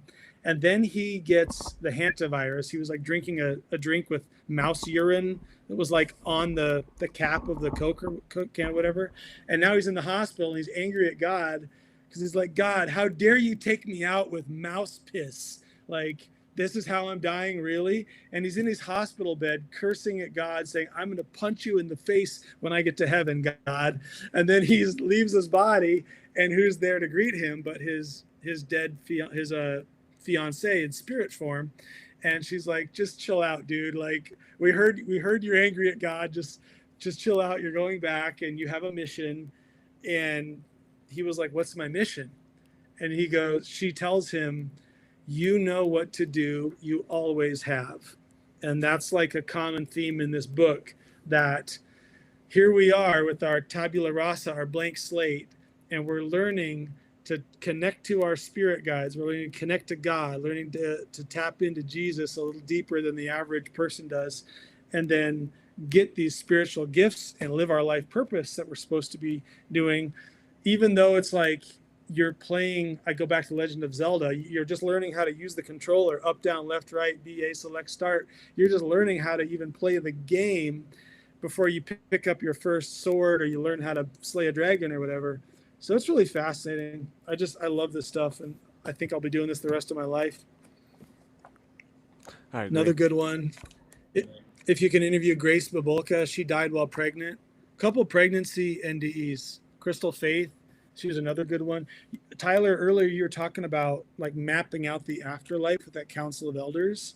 Crystal Faith said, and she's recently on my channel, she said when she died, wherever she was at, if she went left, it was like to the Akashic Records library. And if she went right, it was to the Garden of Jesus. And I'm like, wait, let me grab my graph paper out, because we're actually, you can map out the afterlife. Like you just showed me on that, what was that book you had that had the council image? This one's Destiny of Souls. It's the second book. I got to get that. We're getting comments here. Great content. My friend Tara says great content. Chimed in for a few minutes. She said, you look like you're a cool guy. Tyler, one of my friends. He is a cool guy.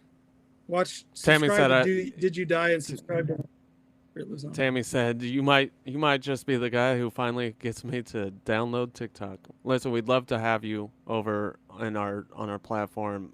We got a great community over there. Such a great. I can't talk I stayed about off TikTok enough. for over 2 years. Understandable. Any other questions anybody has? Going super long. I'm gonna need a lunch break pretty soon here.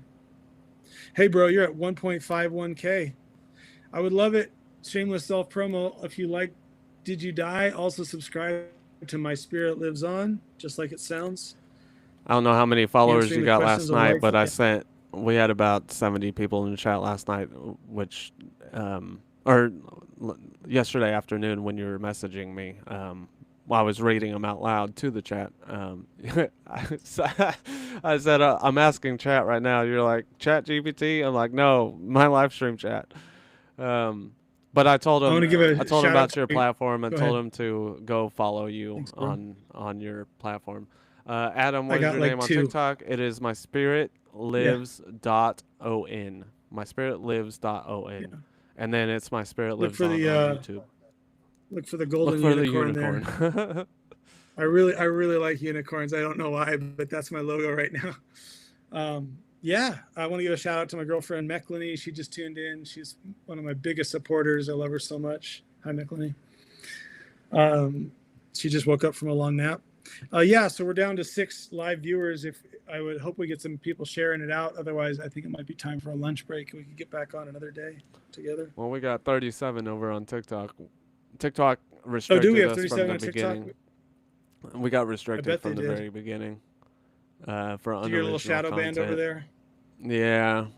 It is what it is, but it just doesn't push it to the For You page right now. That's the algorithm. It knows, first of all, it knows that we're multi-streaming to multiple live streams, first of all, and so it won't push us out. Second of all, it thinks it's unoriginal content, and so it won't push us out. And second of all, I think I've been shadow banned the past couple of weeks. So it's kind of a multitude of things right now. TikTokers, show me some love. If you love Tyler, you're going to like me too. Go check out My Spirit Lives On YouTube. I'd love to get closer to that 1K number. Not that the number is the most important thing. The algorithm. Go ahead.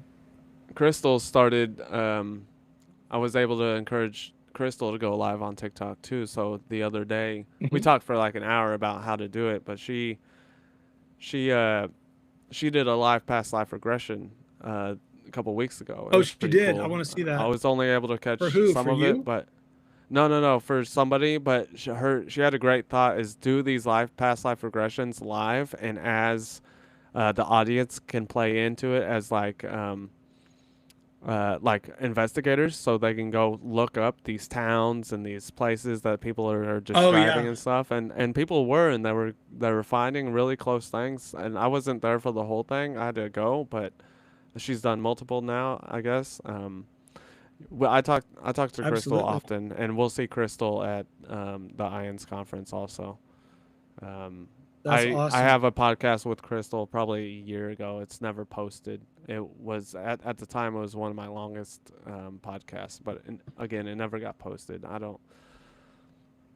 It was back when it was Light You Are. I was That a happens. noob. I was shy. I wasn't comfortable in front of the camera, but everything's changed Yeah. with these live streams. Speaking of noobs, you might want to interview Tim Perro. He's brand new on my channel. We just interviewed him. He had a diverticulitis really bad, so he was at the hospital dealing with abdominal pain. Then they had to cut him open. They put all of his organs on the table next to him. For over a day, his organs were out of his body while they cleaned him out. And then he had his near-death experience. He just wakes up on a beach, and Jesus is right nearby. And like he literally flatlined while he was in there, and he can hear them saying like, "Oh shit, he's flatlining." And then he said Jesus looked like the actor Jonathan Rumi, the actor from The Chosen that's playing Jesus. And this is another interesting, fascinating concept because, like, okay, so if God is all powerful, this stands to reason. So, like, Jesus could appear to you in a flannel and blue jeans if he wants to, right? Because he can do what he wants, right? So, Jesus, but apparently, when someone does see Jesus, they see him in a way they can recognize. Like, one other guy was like, "How come you're blonde-haired, blue-eyed Jesus? Because I know you're not supposed to look like that," is what I learned in church. And Jesus was like, "If I appeared to you dark skinned with dark hair, you wouldn't have recognized me." And it's like, so okay, so it's super fascinating stuff. But I did a podcast with Justice J. It's in my live section on YouTube. But Justice J came in encounter with Jesus, and she goes, "Why do you look like my painting on my wall? It looked just like her painting." And Jesus told her, I appeared to you as you think I would appear as, right? Whatever is comfortable for you. So you know me as this painting, and so that's how I appear to you. And I think, why do people see Jesus? I know some people who have seen Buddha and Krishna, and why do people see different things? Well, if you're a believer in Jesus, it wouldn't make sense for Buddha to show up. If you're a believer in Buddha or Muhammad or whatever the case is, and I showed up, something else showed up differently to you, then you would be confused. First of all, this is the most dramatic time of your life, the most confused you'll ever be. Why would I confuse you more? I'm gonna show you what's gonna bring you comfort, whether it's a past loved one, a familiar light being, or a religious figure. Yeah. I got sunburned, by the way. If anybody wonders why I keep spraying my face, I'm recovering from a sunburn on a float trip down a river. But this goes into how you can go interview a few people, and I can interview a few people, and those same things get brought up. Why did Jesus look different? Well, I appeared to you how you think I'll appear. This is why some people might see black Jesus or a dark Muslim Jesus or whatever the case is. That you get shown what you need to be shown to bring you comfort and not confusion. Well, Bill Letson, the fire captain from Santa Barbara area, which is where I went to college, so it was kind of a special interview for me to talk to him. Bill Letson, he said, us NDE hosts, we're all doing something very valuable, is that we are putting a puzzle together for the rest of the world. So, you're getting a little wisdom from one person's NDE and then another one, and some things are lining up, and it really is like a puzzle because you ask the question, well, why was that one so different? Or why did they see something else? And like I said, a couple hours ago when we started, I was talking to one guy, and he seemed to somehow be convinced because 3 different people had told him they had a near-death experience, they saw a bunch of darkness, and that was it. Then they came back. So he, based on those 3 testimonies, he just kind of assumed there's nothing more than that when you die. And I'm like, whoa, brother, I got news for you. There's a whole lot more than just the void, So in that experience where the guy not told me, but he shared on another podcast that where 2 or more gather, there's love. In that same experience, he was told why he experienced the void, and now I apply that to everything. And he was told that he experienced the void because the spirit tried to move on too quickly. His awareness, whatever you want to call it, his consciousness, it tried to move on too quickly, and that's where it goes, is this void. And you can call that purgatory if you want, a waiting room, you can call it whatever you want, but it's where you go when your spirit moves on too quickly. There's a couple of whys that I wanted. you just mentioned about what you just said about puzzle pieces, and I had just made a post about how we're doing something that most people haven't, and we're listening and we're collecting. Each experience is a puzzle piece, and we're connecting those puzzle pieces, and we're creating an image, an overall image. Now, I say it all the time is that we might not ever get the corner pieces or edge pieces. There might not be an edge piece, but we're at each experience, whether it's so I think there's about 12 to 13 ways to get this information, and all of them don't contradict each other very often. And that's a near-death experience, out-of-body experience, a shared death experience, uh, past life regression, life between life regression, children with past life memories, people with pre-birth memories, psychedelics, meditation experiences, hospice experiences, uh, after-death communication experiences, dream visits. That's just 12. I'm sure there's a couple other ones that I can't think of. Channeling. They all share the same commonalities, and so when we take puzzle pieces from all of those in general, not just near-death experiences, because they all coexist together, we start to form a greater picture of everything. And again, I wanted to get into some of the whys. Here's something profound that I've learned. That I it's a theory, but I think they're onto something. I learned this lady shared on the live stream before is why, because I've heard in multiple experiences where someone gets pulled out of their body prior to the accident. They have an out of body experience, and they view the accident happen before it happens or as it happens in slow motion. Why is that? Well, first, time is relative. When you're outside of your body, you're not processing time different, or you're processing time differently. But her theory is why do people get pulled out of their body before impact or I have before a theory the on that accident too. happens? So her theory, and I very much agree, is that because this goes into drunk drivers. Drunk drivers survive a lot of their accidents because they don't have any reaction. Their body's limp.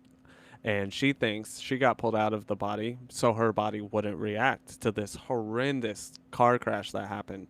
And even the doctors were like, you weren't supposed to survive like that. Like, this is a miracle. But her theory is she got pulled out so she wouldn't react and she would go limp, which ultimately would allow her body to survive so she can come back into it. And she didn't have any big experience. She got pulled out, saw the wreck happen, and got put back into her body. Yeah, that was coming back is the part that sucks. They all say I have a theory on that too. God, I wish I wrote the scripture verse down. Was I reading the Nag Hammadi, or I was reading an extra biblical text, or was it the Bible? I don't remember. But it had something to do with like, well, the Bible verse, like God lets rain fall on the righteous and on the unrighteous. But there was a verse kind of similar to that, like if you're I'm going to paraphrase this, but like if you're walking with God or God's in your life, you're going to be protected through certain things. Like, remember Shadrach, Meshach, Abednego, the guys in the Old Testament, they were in the fire of that furnace of the Pharaoh. Like, you have to go in the fire now because you're not one of us, and the fire didn't burn them. My belief is that God's protection can be upon various people, and they don't have to suffer pain. They're going to have that Mack trucks hit them head on, and they're going to have their face split open like Kai Funk or whoever, or like Dr. Ingrid Honkala. She fell off her motorcycle, and her spirit left her body just before her body hit the ground. And I'm like, yeah, my personal opinion is God's favor is on those people because they're perhaps living a righteous life, and God didn't want them to have to suffer any pain in that moment. That's just a theory. But yeah, you get a lot of people saying their spirit leaves the body just before the impact. And I would hope that happens to me too. I always kind of think I'm going to die in my sleep. I don't know why, but I feel like I'm going to live to be about 80, and I feel like I'm going to die in my sleep someday. That's just what I think. And try not to beat myself up in between. Yeah. I don't know how I'm going to go, but that's kind of my belief. Yeah. Yeah, well, if you knew how you were going to go, then, you would be thinking about it every day, and you would Crystal Faith said she did see her death. Crystal Faith in her interview, she said not the earth, but the United States is going to split down in the middle, like a prophetic vision. There's going to be a giant earthquake on the Missouri River. And then the military is going to relocate to have a base right next to this giant fissure or crack that's separating the U.S. in half. And she said right around that time, she also physically dies, and she saw her own death. And I'm like, you must be at peace with that then. And it was a really interesting interview. If you can So interview that's not the Crystal, first time get her I've on your schedule. already have. That's what I was saying. Oh, you did? Okay. I interviewed. I Yeah, gotta I watch just your never posted channel. it, but it's not posted. I'll watch your channel more often in the future. Yeah. Listen, anything Yeah. prior to Did You Die podcast is awful. I'm shy. I'm new. I'm uncomfortable in front of the camera. I look like shit, and the way I talk, it shows. First of all, you go watch older episodes and you watch a newer episode. You're Gotta like, that's start not somewhere. the same guy. Yeah, yeah. Hey, So the your Earth splitting. Your first 100 podcasts are not going to be as good as your last 100 podcasts. That's for sure. For sure. So I've heard this guy share his experience once, and he talked about the Earth splitting, and that goes from the Madrid fault line, which is Okay. right somewhere on the southeast area. It's the Madrid. Anyways, it's one of the biggest fault lines, and if it went, then it would probably split down the middle of the map, and then the Mississippi River and the Missouri River and the ocean would all fill that gap in, so it would be a giant water splitway. He saw that happening. He also saw a certain president have a heart attack, and then because of that, it led to this kind of civil war type of thing, which I could see happening. But he also saw some other things that are questionable, where he saw like a giant demon or Satan or whatever lift from the cracks, and something that I don't agree with. But he's really religious, and so it's hard to follow his story. But again, just like hers and his. Do you believe? I'm sorry. Go ahead. The Earth. I was going to ask you what's your opinion on demons. I think demons are a manifestation of fear. I don't think there are demons out there trying to harm one another. I think it's a manifestation of fear. It's a low vibrational energy. Okay. Yeah. I think a lot of people do spook themselves. Like they're always worried about what the devil's up to. Like, what, you're not focused on your life. You're not focused on God. You're worried about what the devil's up to. Like even my dad just commented today, because I interviewed Tim a couple of days ago, and then Tim, the guy I showed you on the screen, he had the stomach issue and he had the operation. And Tim was trying to gather his thoughts, and he was kind of basically, some people will tell you in their NDE, in their opinion, there is no heaven, there is no hell. I just read from Danian's book, and Danian was saying there is no hell, just varying degrees of heaven. And I grew up so much in church, like I still think that there is a plane of spiritual existence called hell, and I do think some people see that, but I think we're just finding different ways to express our philosophical understanding as best as we can. Like we're putting these pieces of the puzzle together that my personal opinion is, not everyone's going to agree with this, but I think some people go to a hellish realm, but I also think they don't stay there forever. I think they actually cleanse out their anger or their alcoholism or whatever it is they're dealing with. And if you go back to George Ritchie's book that I mentioned right when we launched, the book that saved my life from suicide, is the book Return from Tomorrow.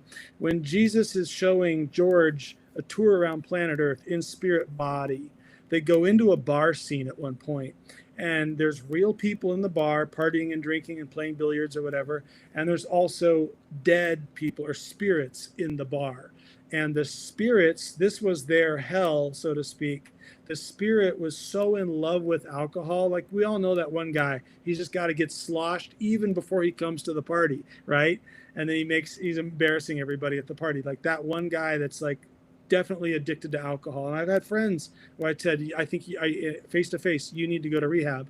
But certain people, according to George Ritchie's book, they're so given over to alcohol. And then what does the Bible say? God gave that person over to their desire. They loved the thing, like whether it's the energy drink or football or porn or whatever it is, they love that thing so much more than their own life. God said, okay, you can have it. Now in the afterlife, George Ritchie's in the bar scene. There are spirits sitting right next to the real person. And the real person is drinking a glass of alcohol or whiskey or whatever. And the spirit is trying to enter the body of the real person so they can feel what it's like to grab that glass and drink that alcohol. Otherwise, the spirit's hand is passing through the glass and they can't get a drink. And the alcoholic spirit is trying to drink. But that's a real person that died and they were addicted to alcohol. And in my opinion, God lets that person suffer in their own way until they figure out, oh, I need to let go of this thing and turn away from my addiction. But that's a fascinating concept that, death is nonlinear and hell can be hell, air quotes, can be different for a lot of different people. Something I think you said something that I don't, and you probably agree with me, but maybe I don't know. But a lot of people will be like, God did this, or God let me do this. I don't think God let you do anything. You did it, right? God isn't a man putting people places, right? We are putting ourselves places. Right. And it's funny, it's cool to see people who have had experiences say the same thing, such as Josh just said, I think heaven and hell are states of consciousness, but they are real places. Jesse over here said, it's my belief that we put ourselves there. Hell is a destination within your mind. That's the same thing as state of consciousness. You'll ask a lot of people, unless you experienced hell. Here's something that I find fascinating, and it makes sense. You will have someone who's religious have a heavenly experience and then step away from religion. But you can find somebody who wasn't religious before, have a hellish experience, and then go search for answers within a religion. And so a lot of people who have hellish experience will then find a religion that has hell within it and then become strong in their religious beliefs. But people who have encounters with a non-judgmental, loving energy step away from religion and realize that religion doesn't have the answers. And it's crazy. Yeah, Steve. Not crazy. It's understandable how that kind of is opposite ends. Yeah, you triggered something. So it's like we've forgotten who we are. And I've actually, we mentioned Jesus earlier in book of John, chapter 10, verse 34, where Jesus quoted the psalmist, know ye not that ye are God. So my conception is that there is a divine source God. If I was that entity right now, I wouldn't need to be living this life. I'd have all the answers. I'd be all powerful. I could do anything. Well, what did Jesus do? Jesus walked on water. He multiplied the fish and the bread. And if we're told we can do these things, if you saw me come to your backyard pool party and I just walked across the swimming pool, you would be like, dude, you're like Chris Angel or David Blaine. I'd be like, no, I'm just walking on water because I'm a God. That's what Jesus said I could do, and I'm tapping into my divinity. And then you're like, well, you can't be God. There's only one God. And that's the sort of, well, wait a minute. What did Jesus remind us? You know ye not that ye are God. So this is where I differentiate a capital G from a lowercase g, because that's just how I understand it. But if I came from that source energy and I'm not tapping into my divinity, then I'm not really living it to my full potential, am I? And I'm not trying to shame anybody. Like, if you can't walk on water, like, no big deal. Like, most people cannot do that. But I've done things where it's like, people are like, that was cool. How did you do that? I was at a party the other day and we were doing the animal and the color mind exercise. Like, you write down an animal and the color and look me in the eyes, think it to me, and I'll tell you what it was. And I've done this before. Green zebra was the correct answer. and I got it immediately. And then the other day at the party, red monkey was the correct answer. So it's like you can empirically verify that you have godlike abilities. Remote viewing is another example. You know, when one person's in a room and they're like lying down on a bed with their eyes closed, and they're telling you like 20 other objects that are on the other side of the wall in a room. Well, someone can just sit by with a pencil and say, yep, you got that right. No, yes, yes, no, no. And they can tell you got 20 out of 20 or you got 15 out of 20. Like that's just a verifiable exercise. We already know the deep state government has branches of government that do this. Joe McMoneagle was on the Sean Ryan podcast. He was a remote viewer. So wait a minute, if remote viewing is now verified, like it's veridical, it's empirical, people can really do it, that's like a godlike power, for lack of a better expression. And if people are already doing these things, one of my biggest contentions with the Christian church is, why aren't more Christians doing this? Why do we just show up and we sing songs, then we read the Bible, we ask for forgiveness, maybe you pray a prayer for a friend or ask them to get healed from their sickness. But if you're praying for them to get healed and they're not getting healed and you're in church, you're doing something wrong. And I don't mean that in a judgmental way. I just mean you're not tapping into the fullness of God. And so this is why I really like people like Danian. Like Danian could predict the future when he came back from his NDE, you know, like people were like asking him to help bet on horse races. So anyways, I don't want to be on a soapbox, but I just think we all need to be tapping into our divinity more. Have you ever heard of Elizabeth Crone? Yes, I have heard of Elizabeth Crone. I don't she know got struck anything by about lightning. her. Oh yeah, okay. And after her experience, she came back and in the hospital, she had these horrid nightmares, people crashing on planes, earthquakes, things happening. She knew things, like she knew the people, she knew how many people were on board and all these other things. But she then started to realize that these were actual events happening in the news. And then she started to email herself so she could have time. Yes, and she wrote the book called Changed in a Flash. Okay. She started to email herself these dreams so she could timestamp them and come back to to basically prove she predicted the future. And she sent some of them to Jeffrey Long or Bruce Grayson, one of the two. She actually She actually predicted or saw the miracle in Hudson and told either Bruce Grayson or Jeffrey Long the morning before it happened, or morning of it happening. So like that was another critical. The Hudson, you mean that plane that Sully landed on the water on the Hudson River? That one. Yep. Okay. Wow. And so she, like I said, powerful. she emailed either Bruce Grayson or Jeffrey Long that morning before it happened. And so that was another, like, how could you have predicted that? And so when she emailed, she has like 100+ emails to herself, and she gave these emails to somebody to go investigate all of these stories and connect them. And she was that person was able to connect like 90% of them, and they think the other 10% of them, they weren't able to find it because they happened in like other countries that they couldn't get a hold of news stories, or they weren't even covered. But she had an experience. Her experience basically struck by lightning outside of a synagogue, getting her kids out of a car. In that moment, her kids, it's really cool. Her kids freak out, right? Run inside the building. Yeah, it was an umbrella. She gets struck by lightning, but she doesn't realize it in the moment. Her kids freak out. They run inside. She follows the kids inside. She's like, "What's wrong?" And then she's trying to get help from a person, like a security guard or somebody. And she's like, "Hey, I need help." And they're not responding to her. And she's like, and then she looks down, realizing she has like no feet. She's hovering above the ground. She goes to the window. She sees her body. This is another thing. Remember when people see their body and they go, "Oh shit, I'm dead." Boom. The rest of the thing happens. Well, that's what happens. She goes to the window. She sees her body outside in the rain. Burnt souls. She goes, "Oh shit, I'm dead." And then boom, she finds herself in a garden next to a past loved one, where she's sitting on a bench with this garden with a path. And she comes to this knowledge that she sees all these other people on benches, two to each bench, and she realizes each person on this bench is being greeted by somebody, and each one of these people are seeing their own garden, whether it's a garden or, like in my case, I want to be on a bench at a golf course. You know, you're creating your own garden, and each one of these people are creating their own scenery. And then she was told, and this will go into something else I'll talk about in a second. Is she was told you can either stay or you can go. If you want to stay here, you can take this path and you can take it to the mountains, and once you get to the mountains, then you can stay.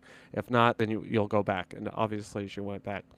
Now that goes into, why do some people see the pearly gates? Why do some people see a line in the sand? Why do some people see a a creek or a mountain or a prairie, all in which they can't go through or across, or they know that if they do, they can't come back?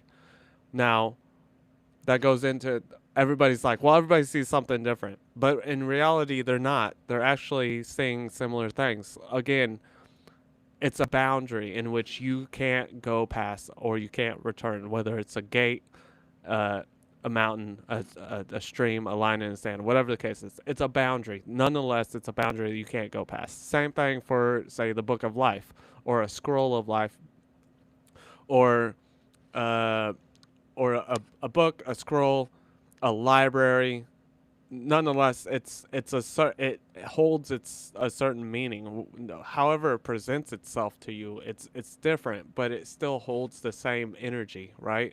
Everything is energy, and it can manifest itself in however it needs to, but it's the same energy. A boundary you can't go past. You're a book of lives, a garden, right? It's, people don't realize, like, somebody saw a scroll of life, but in reality, it's just a book. Yeah, I got my AC on, so I'm gonna plug in my headphones.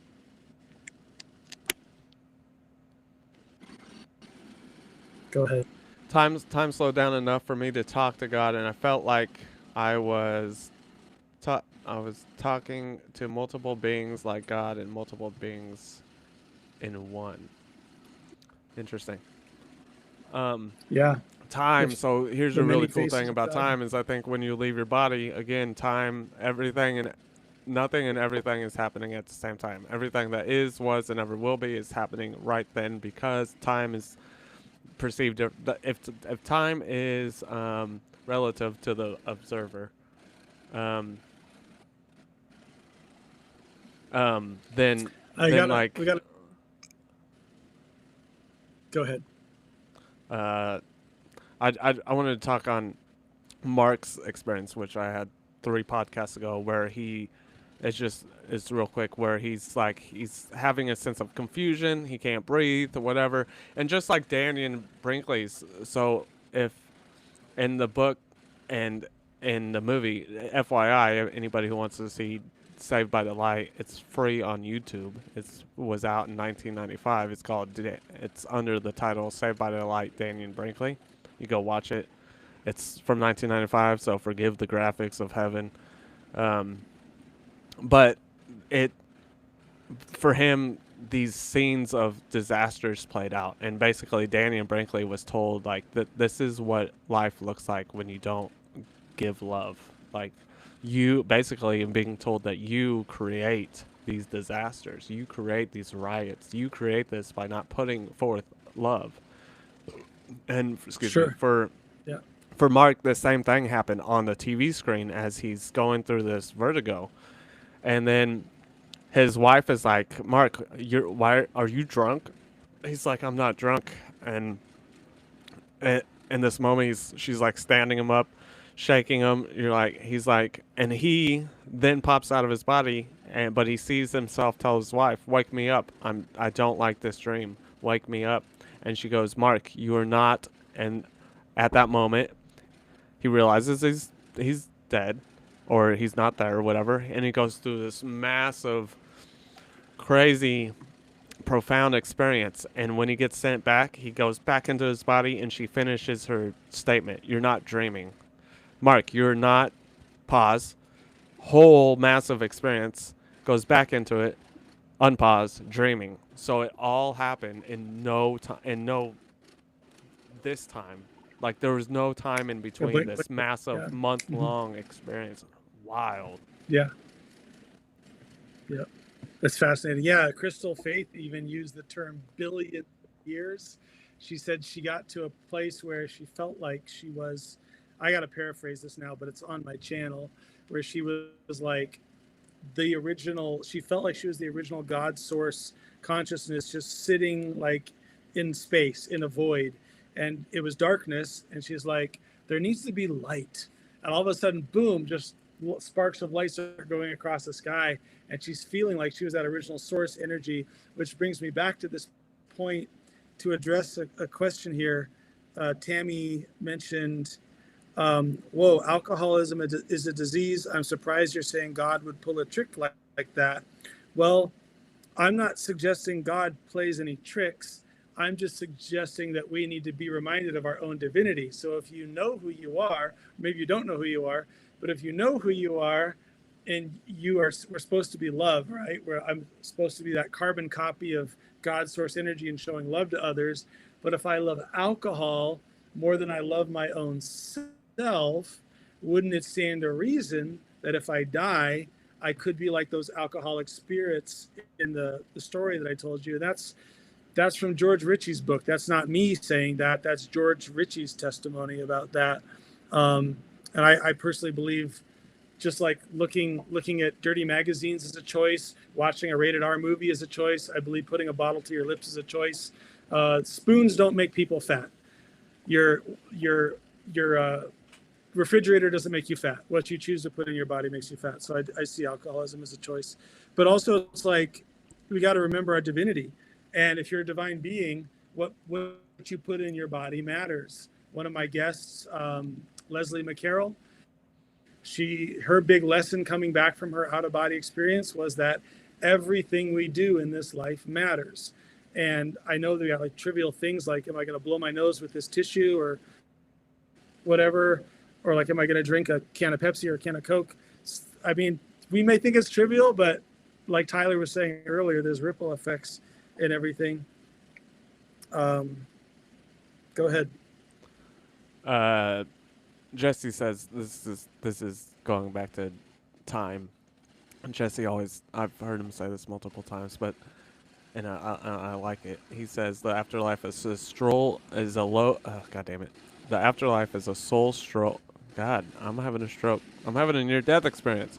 The afterlife is a slow stroll while traveling at light speed. It's like a slow walk at light speed. Wow, I love that. Who said that? That's really good. Jesse, and Jesse wants to talk to you at some point. You can hit me up, Jesse. Hit him up on his channel. My email's in the comments below on YouTube. Yeah, I'm not on TikTok right now, but I'm commenting on YouTube. So here's my YouTube channel.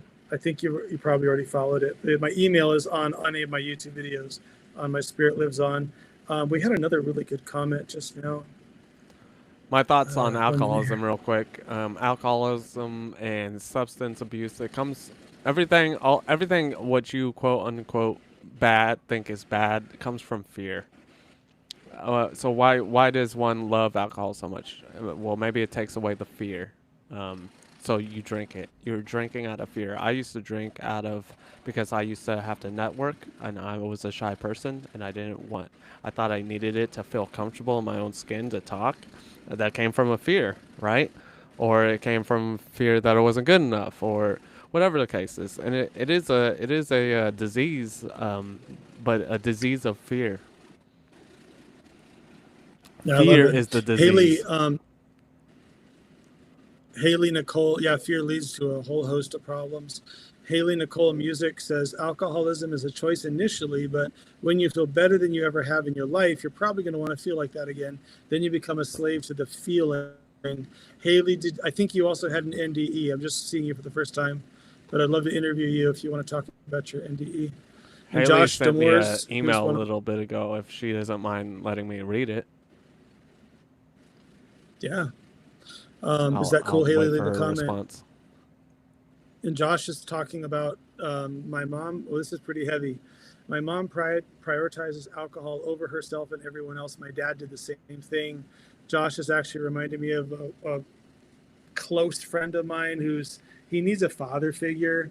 and the guy's going through his own stuff. I'm not even going to say his name, but he was one of my friends from Los Angeles, and he came out here to visit me in Utah, and he was telling me, my friend, I'll just say his first name. His first name's Steve, but Steve was his dad died at an early age, and he only had his mother, who was an alcoholic, and his sister, who I think was on meds or something. And so his two closest family contacts were kind of crazy and not really there for him.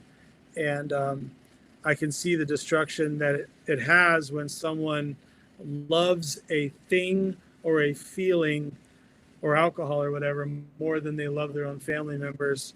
And I've been around, I mean, I worked with my dad. I helped my dad a lot. And it seemed like my dad's political talk show, for lack of a better word, became like the most important thing in his life. And I would help my dad. I just got out of college and I needed something to do with my communication degree. So I've volunteered for literally no money at a public access TV studio. And sometimes like my dad would buy me dinner and give me $20 here or there. But I remember helping him, and it just seemed like that was the most important thing to him. And when that happens with a family member, you start to feel less loved because that all that person's attention and energy is going into their project or the alcohol or whatever it is, the football game. And you can see this. You can see like being a home where someone's like yelling at the football game and they're throwing their phone up against the wall because their team lost. And now their anger is just like misplaced, and they're not happy with their own family because they don't have a grip on their emotions. And my personal belief is that's one of our spiritual life lessons is God wants us to get a grip on our emotions and realize that, golly, I sound like such a sophomore trying to explain this, but that part of our divinity is learning to control our emotions and embrace the higher frequencies that Tyler's been talking about and remaining at a high vibration. And I think miracles can happen when we do vibrate high. There's a concept called rate of vibration. Is Haley saying it's cool to read the email now? I don't know. But yeah, having a high rate of vibration, you can do pretty powerful things. This is kind of getting into like occult theory and stuff, but I would think you could walk on water if your frequency is high, for lack of a better way of putting it. Haley said, "What if a dose of prescription medication helps every day and you're dependent? Will you go to hell?" I don't think so, because sometimes medication regulates us, right, to make us make our brain no work. No one's going to for taking Tylenol or aspirin. Yeah, if taking a pill could send you to hell, we'd all be in a lot of trouble. I think it's a lot of substance abuse when you abuse substances to take away those fears or whatever. Substance abuse is completely different than like taking medications to regulate your brain or your body or whatever. I think this goes into consciousness. I think consciousness is separate from the brain, and the brain filters consciousness. And when the brain is damaged, it cannot filter. It's an antenna. When an antenna is broken, the signal comes in staticky.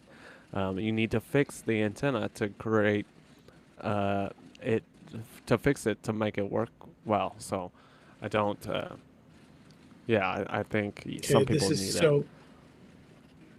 This is so trippy right now. Haley is commenting.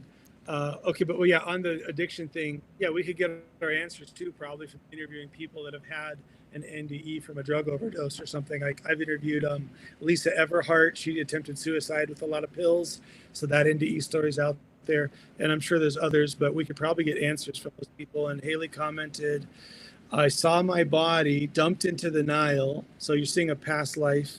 Apparently back then they would throw crocodiles in as mass punishment.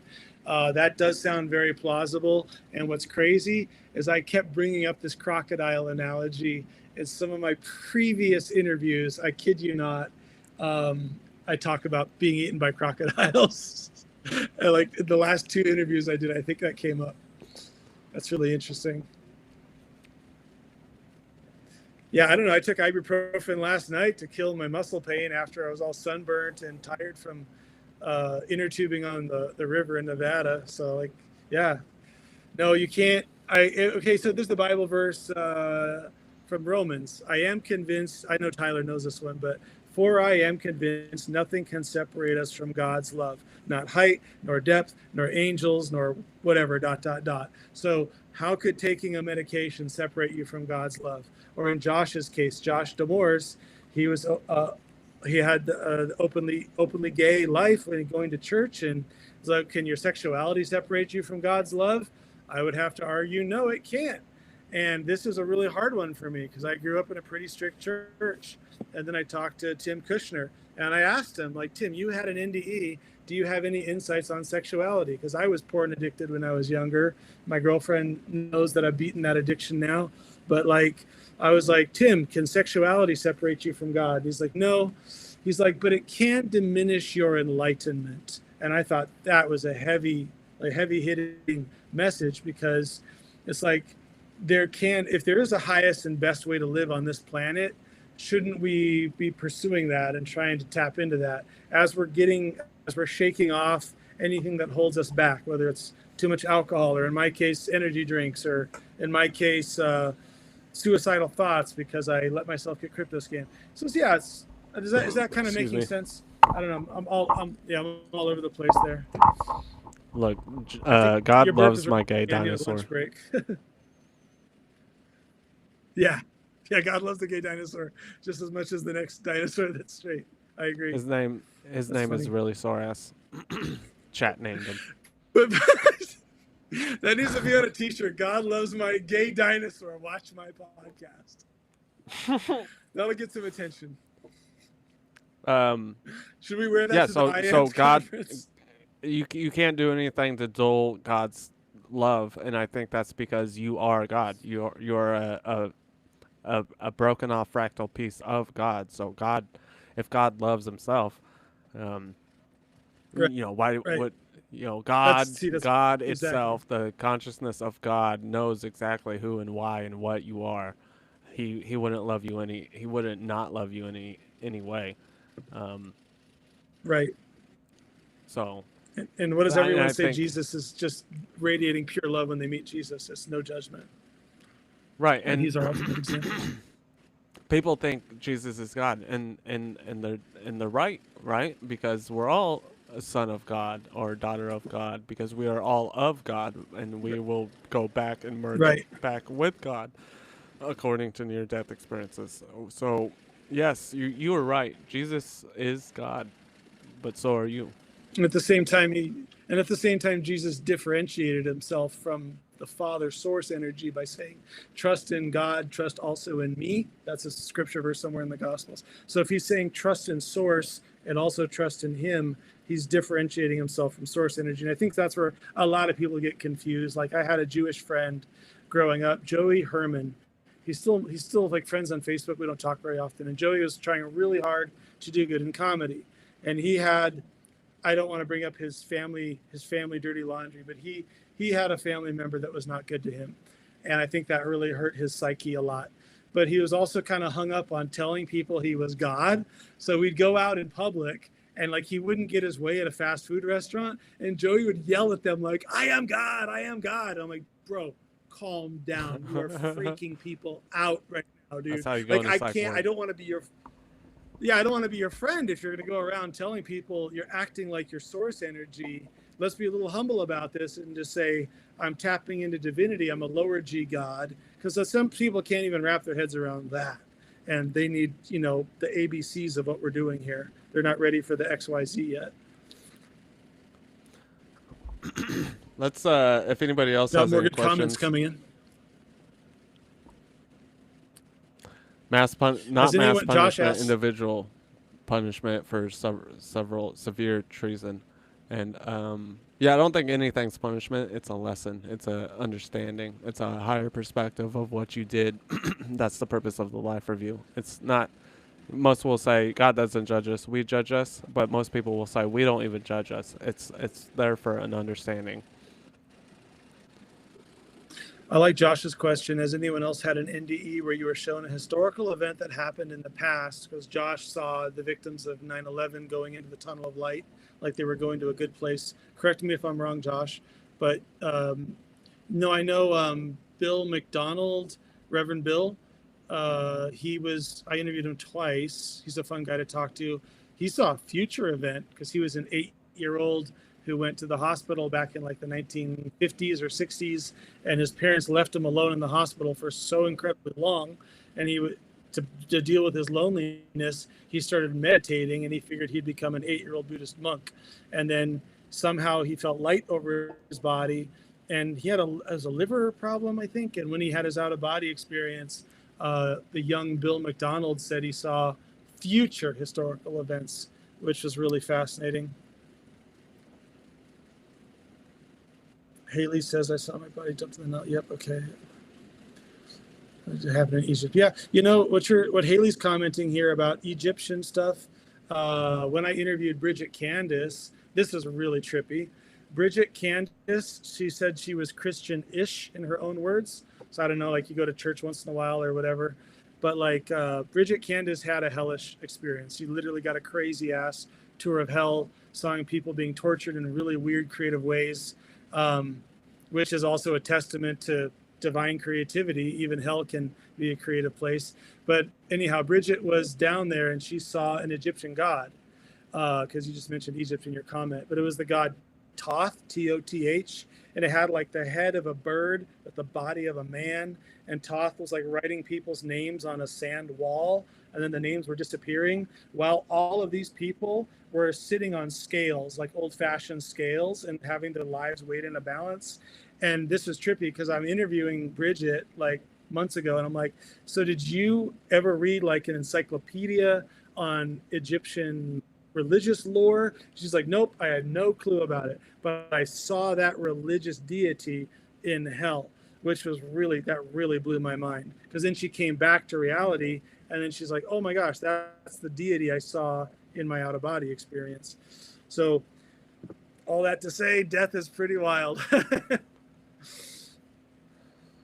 Let's wrap this up. Do you ask your guests a series of questions at the end? I'm getting into that now. The theme is we answer the questions of life and the afterlife. So I'm trying to get like the one big lesson or who is God to you. But I think I'll start doing that more often. So yeah. I usually have specific questions. I have roughly 3, and I think we'll I'll ask those to you, and then I'll answer them after you. Oh, fun. Sure. That'd be cool. Let's do that. All right. What do you think the purpose of life is? I think it's to be, the easy stuff is to be happy, enjoy every moment, show love to others, and find your purpose. And your purpose has to be rooted in doing good for not just yourself, but also for the rest of the world. And I would say the purpose of life and being is happy. Go ahead. Being happy. I think the purpose of life is to it's a love, big challenge for me. Receive love and be loved, so you can go back to love, because we came from love. God is love. So the purpose of life is to grow on a soul level, so you can go back to source, and you do that by living in love and receiving love and being loved. I love that. Very good answer. Yeah. And The happiness what thing's is a challenge every day. Go ahead. What is your definition of God? Oh man, that's a big whammy.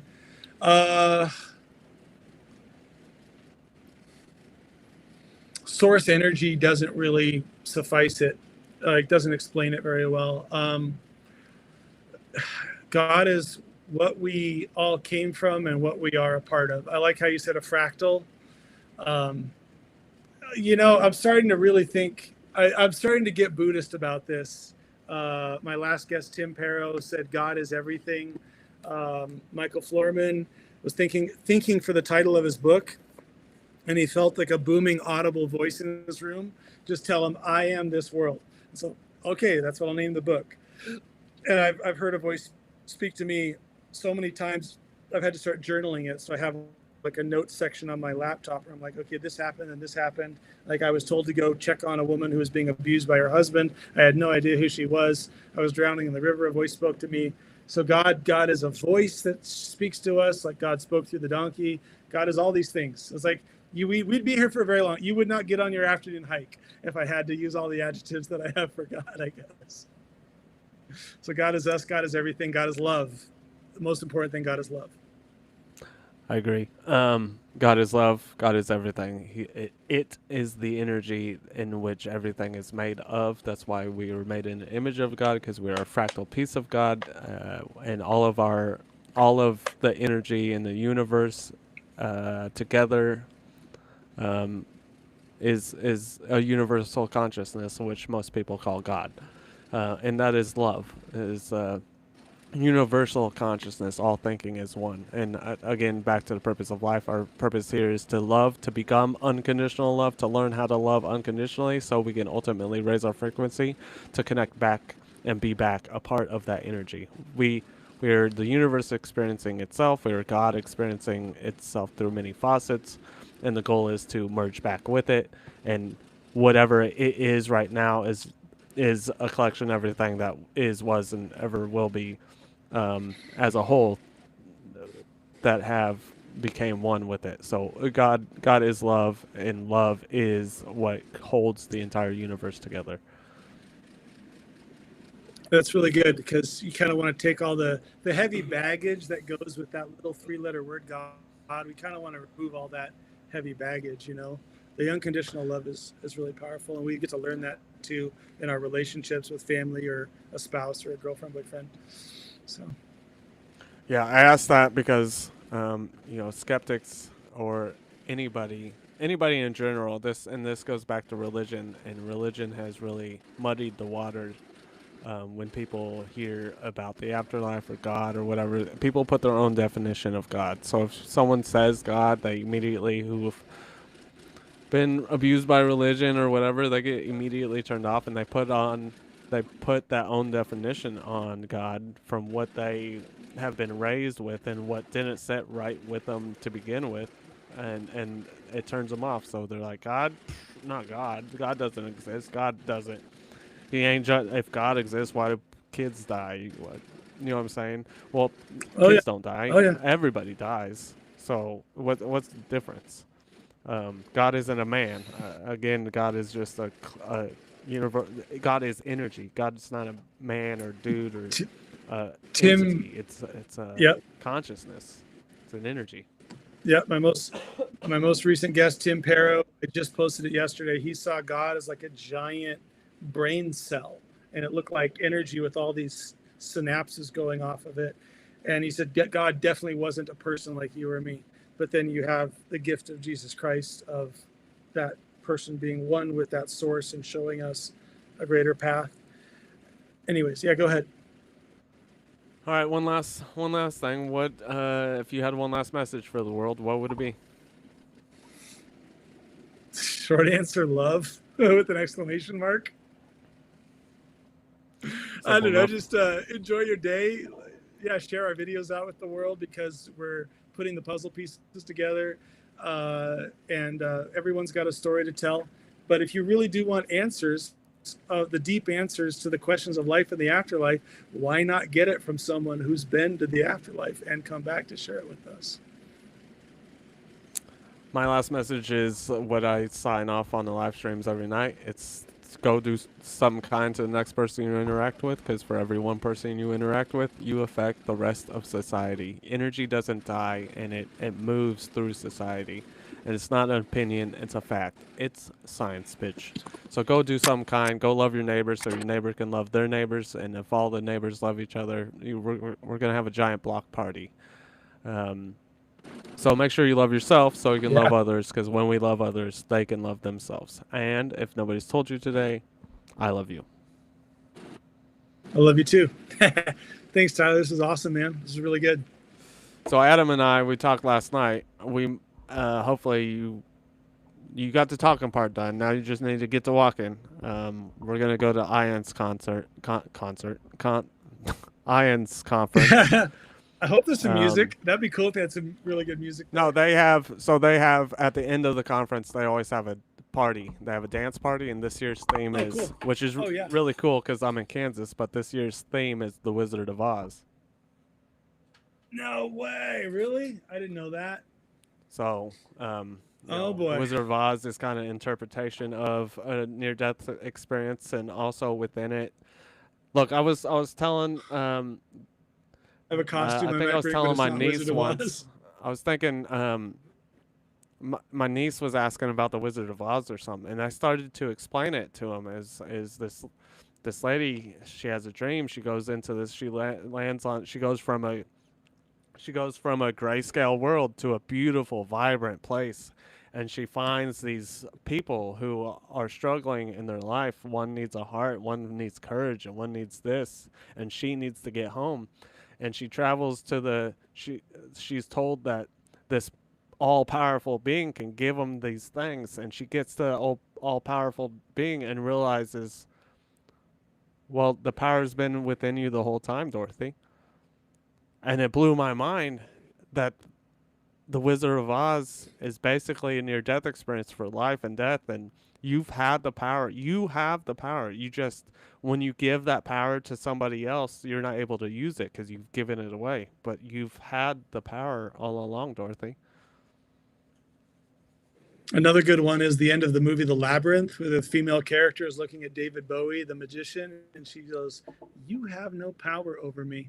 And for those that do freak out about a devil being out there lurking around, and I understand the concept spiritually, and I've dealt with demons in my own life, so to speak, but you just got to tell the devil to go to hell.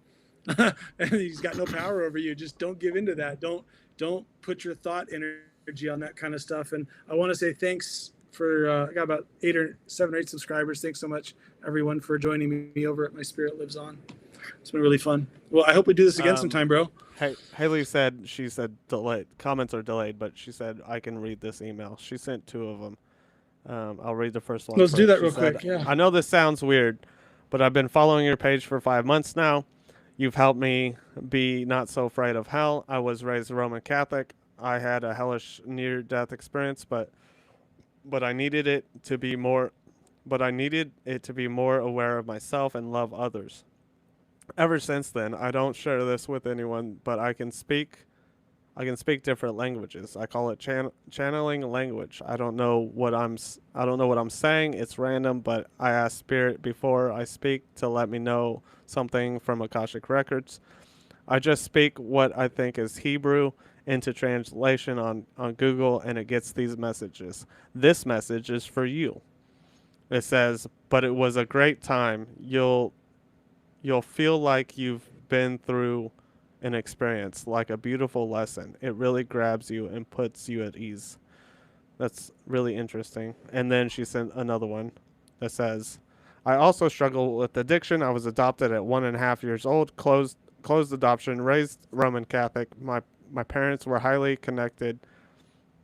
I didn't even know what my dad did for a living. Then I had a stillborn, then a car crash on a highway at night. I should have died, but I didn't, and I saw an angel carrying the top of my car. I have never shared my story because of fear of people thinking I'm crazy.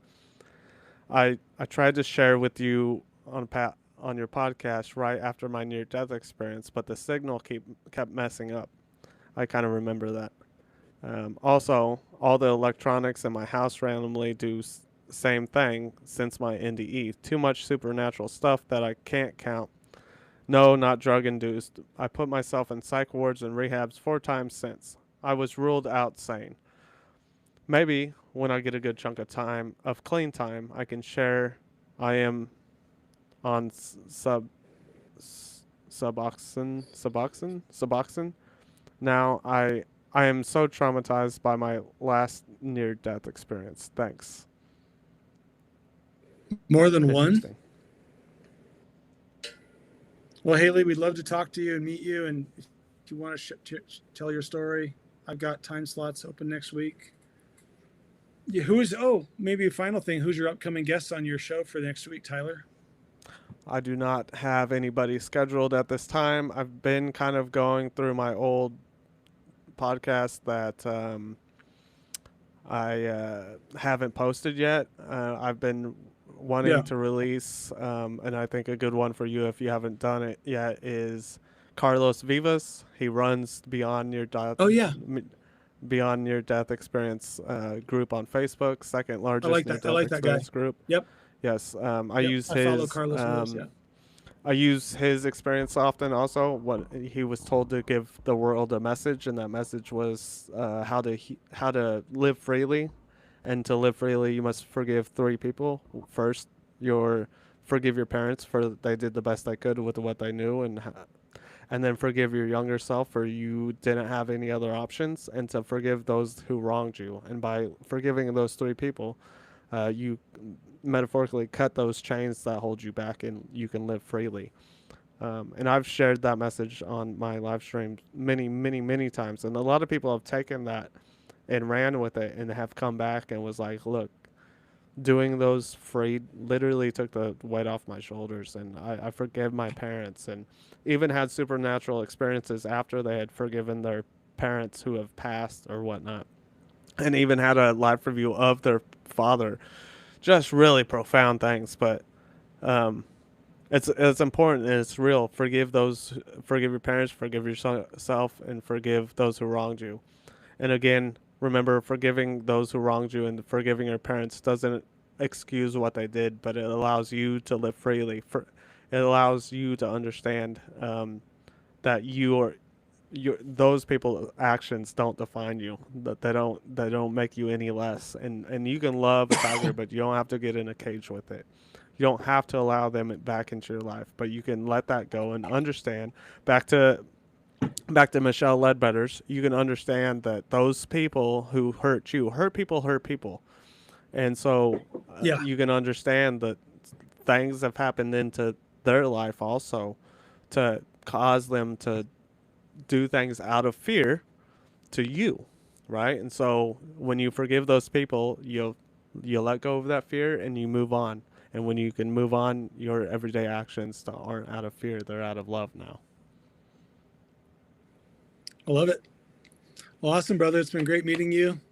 We'll have to do this again soon. Maybe if you want to do it one more time before IANS, that might be cool, but it's going to be a lot of preparation getting all the way out there to Bellevue. It should be a lot of fun, though. No, it'll be a good experience. We'll learn a lot, and we'll be able to bring a lot back to our communities. And like I said yesterday, is like you'll be able to probably book some future podcasts for the whole year based on that. I just want to meet and be around people. I live in the middle of nowhere, so this is actually like the most social interaction I've had in a while. I'm not even kidding. Well, it's been a good 3 hour and 45 minutes. Shout out to there's only one person left on YouTube, but we still have 35 people left on TikTok. Shout out to everybody Thanks, all TikTok. of you. I've seen you here the whole time. Yeah, don't go anywhere. I'm gonna end this live, but don't go anywhere because it'll have to load. So anybody who's on TikTok, I'll be live later tonight. And yeah, subscribe to Adam's YouTube and TikTok, and hopefully he'll join us in a TikTok live someday. Look, we don't just talk to near-death experiencers. When there's not someone to share their experience, we go and we do this random thing where TikTok allows us to randomly connect with somebody else doing lives. And so when there isn't somebody to share their experience, we do this random connection where we go ask people, unsuspecting people, what their thoughts on the afterlife is, and I'll ask questions. You'll realize that a lot of people who haven't had experiences have certain belief systems based on certain things, and I like to ask the hard questions people sometimes can't answer because they come from a religious background or whatever. But it's fun. It's sometimes funny, and it's sometimes serious, and it's sometimes moving, and sometimes you get those random people who have had an experience who are willing to share, who didn't plan on sharing. And so it's always a really fun time over on the live streams and even for you, it's a good place for you to snag some people up and get on your podcast. Oh, I want to say one final thing. We talked about fear earlier, false evidence appearing real. For the 1 or 2 people that are still here, just remember that can also stand for face everything and rise. So next time you feel the fear, face everything and rise. Have a great day, everyone.